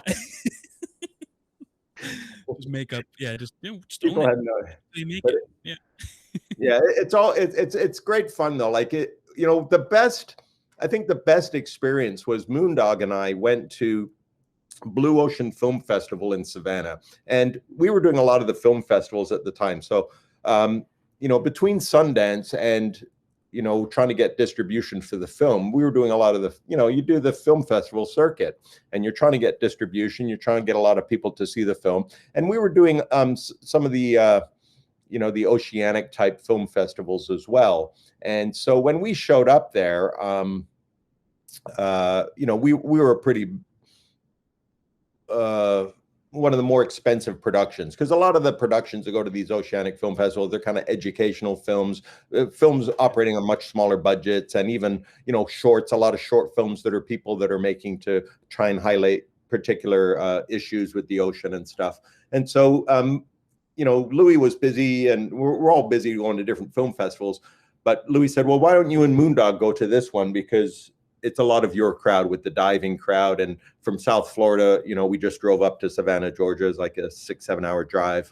So we just drove up for the weekend to go to this film festival. And they showed the film 2 or 3 times, a couple of different venues. But because our film was a big production, feature length documentary, they put us in the big theater for our final thing, and then we had a Q&A and everything. And we had people that Moondog and I have known for years in the underwater filmmaking world, in the underwater filmmaking industry, and they were coming up to us and just like we were celebrities, and they were like, "Oh my God, I've never seen a film like that before. How how come we don't know? How come we never heard of you guys before?" And we're like, "Oh well, we look old, but we're kind of new to this, and it was really, that was really heartwarming. It was really quite incredible that it was the peers from the underwater filmmaking industry were coming up to us, and with tears in their eyes. And one of the guys, Wes Skiles, who was a cave diver, passed away like a year and a half later in just off the coast here, Boynton Beach, just up north of Fort Lauderdale, and diving. And it was, he had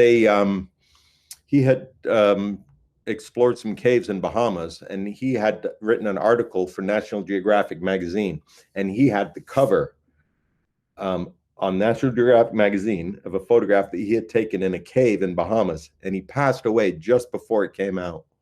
oh, It's incredibly sad that he passed away, for one, but right before he had his shining moment of this National Geographic article. But he was there at the Blue Ocean Film Festival in Savannah, and he came up, he had tears in his eyes, and he was like, I can't believe what a yeah, powerful piece of filmmaking you guys have done. And so, it's not so much about, the big celebrities that you meet and some of the exciting things. It's those moments that really stand out, because that's, then you're accomplishing something. You're really, making a poignant film that people that have been trying to do it for years and years and years, and they're watching you go, geez, these new guys come in and wow, look at what they did, but well, we to had a have lot the, of help, and we had like I said, Jim Clark was generous enough to finance it. Because of that, then when Fisher Stevens got involved, said, hey, we got to get Mark Monroe, the writer, we got to get Jeffrey Richmond, they cost money, but we had a little bit of a budget, and so it became a feature film. And then anytime you do a feature film, even $1 million doesn't go far. You pay this guy $100,000, this guy $100,000, this trip, and then you get some camera equipment. All of a sudden, you've blown through $500,000, and you're like, yeah, what happened? And we haven't even finished the film yet. And so then then it takes a bit more money, and you make a film for a few $1,000,000. Sony now, I mean, if they don't spend $100 million on a film, it's a B film. you Yeah. know, like a major film, like now Netflix and like, getting Tom Hanks in to do something. And some of these films, they're doing them on a budget, 50 million. Yeah, it's it's like, we can't spend 100 million. We're Netflix. We can only spend 50 million on a film. And I'm like, 50, Yeah. geez, you know? But no, it's great that you were able to make something that resonates with your peers, which is what, Right, frankly, everybody should be trying to do. I mean, if you're in it for commercial success, that's a separate industry and that's something right. you can strive for. But yeah, to have people kind of fighting the same fight that can acknowledge kind of how well you did, that's amazing.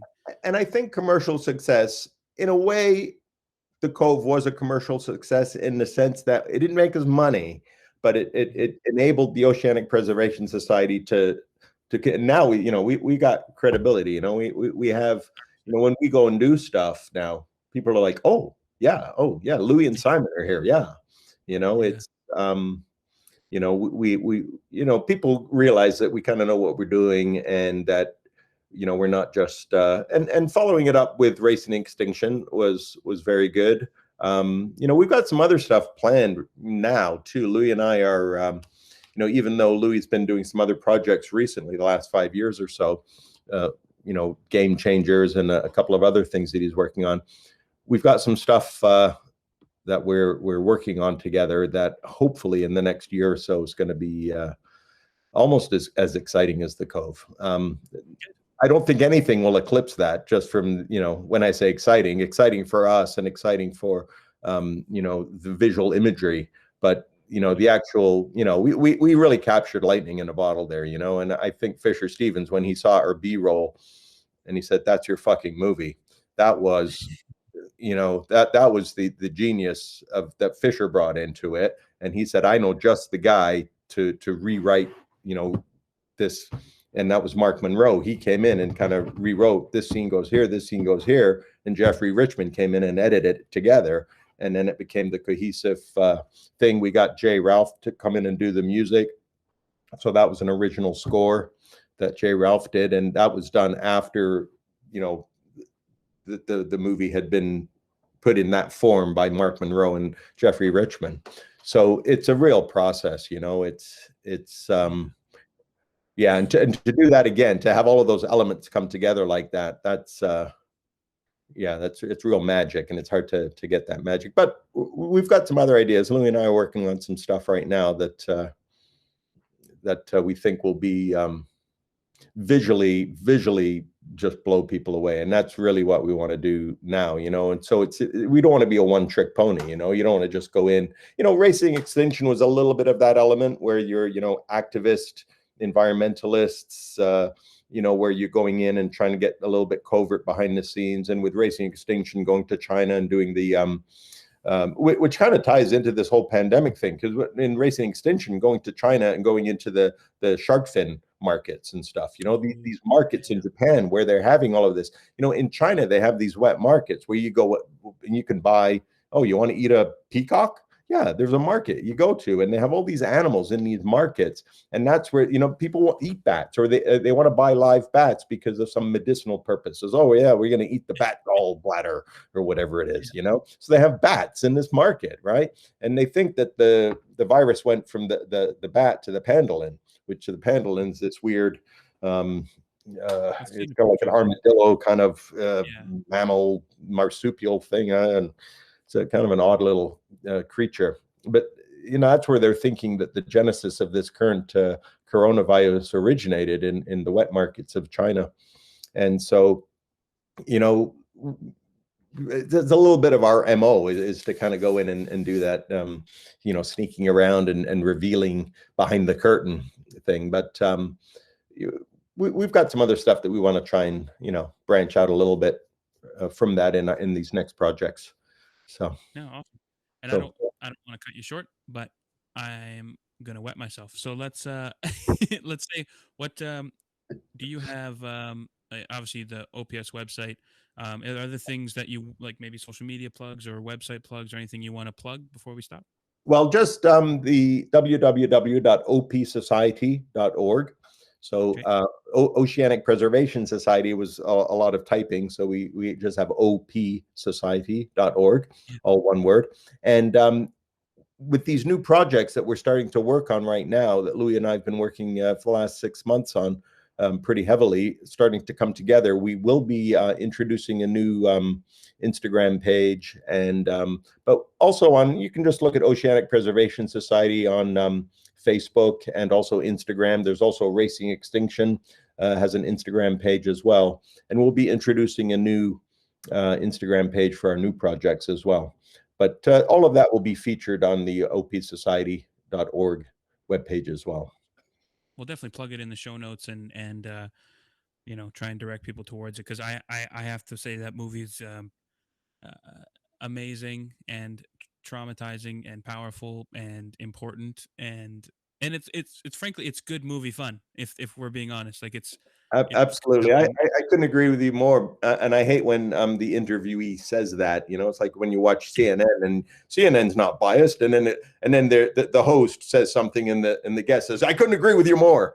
It's like, Yeah, but I couldn't agree with you more, Reg. But totally fair, totally it fair. really is, and that's what I was trying to say. To get a film that kind of hits all of those points, it's entertaining.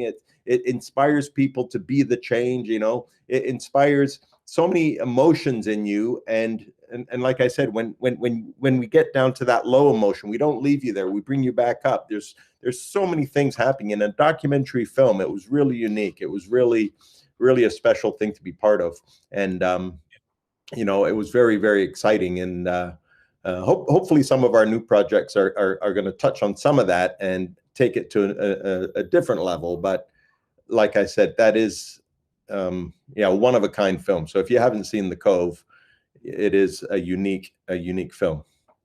Well, I'm excited to see your new stuff coming out as it comes out. I'll try and keep an eye on it, and maybe we'll keep sharing it on our social media too, to get our little community involved as well. Um, so thank you so much, Simon. This has been a blast talking about all things kind of documentary filmmaking, Right. veganism, Winnipeg Jets, all the gambit.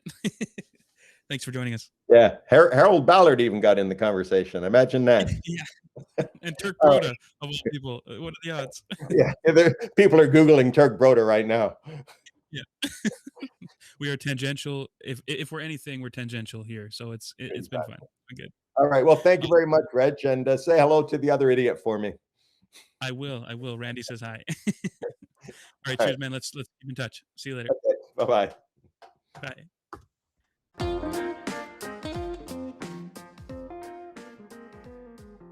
Well, now it's just me.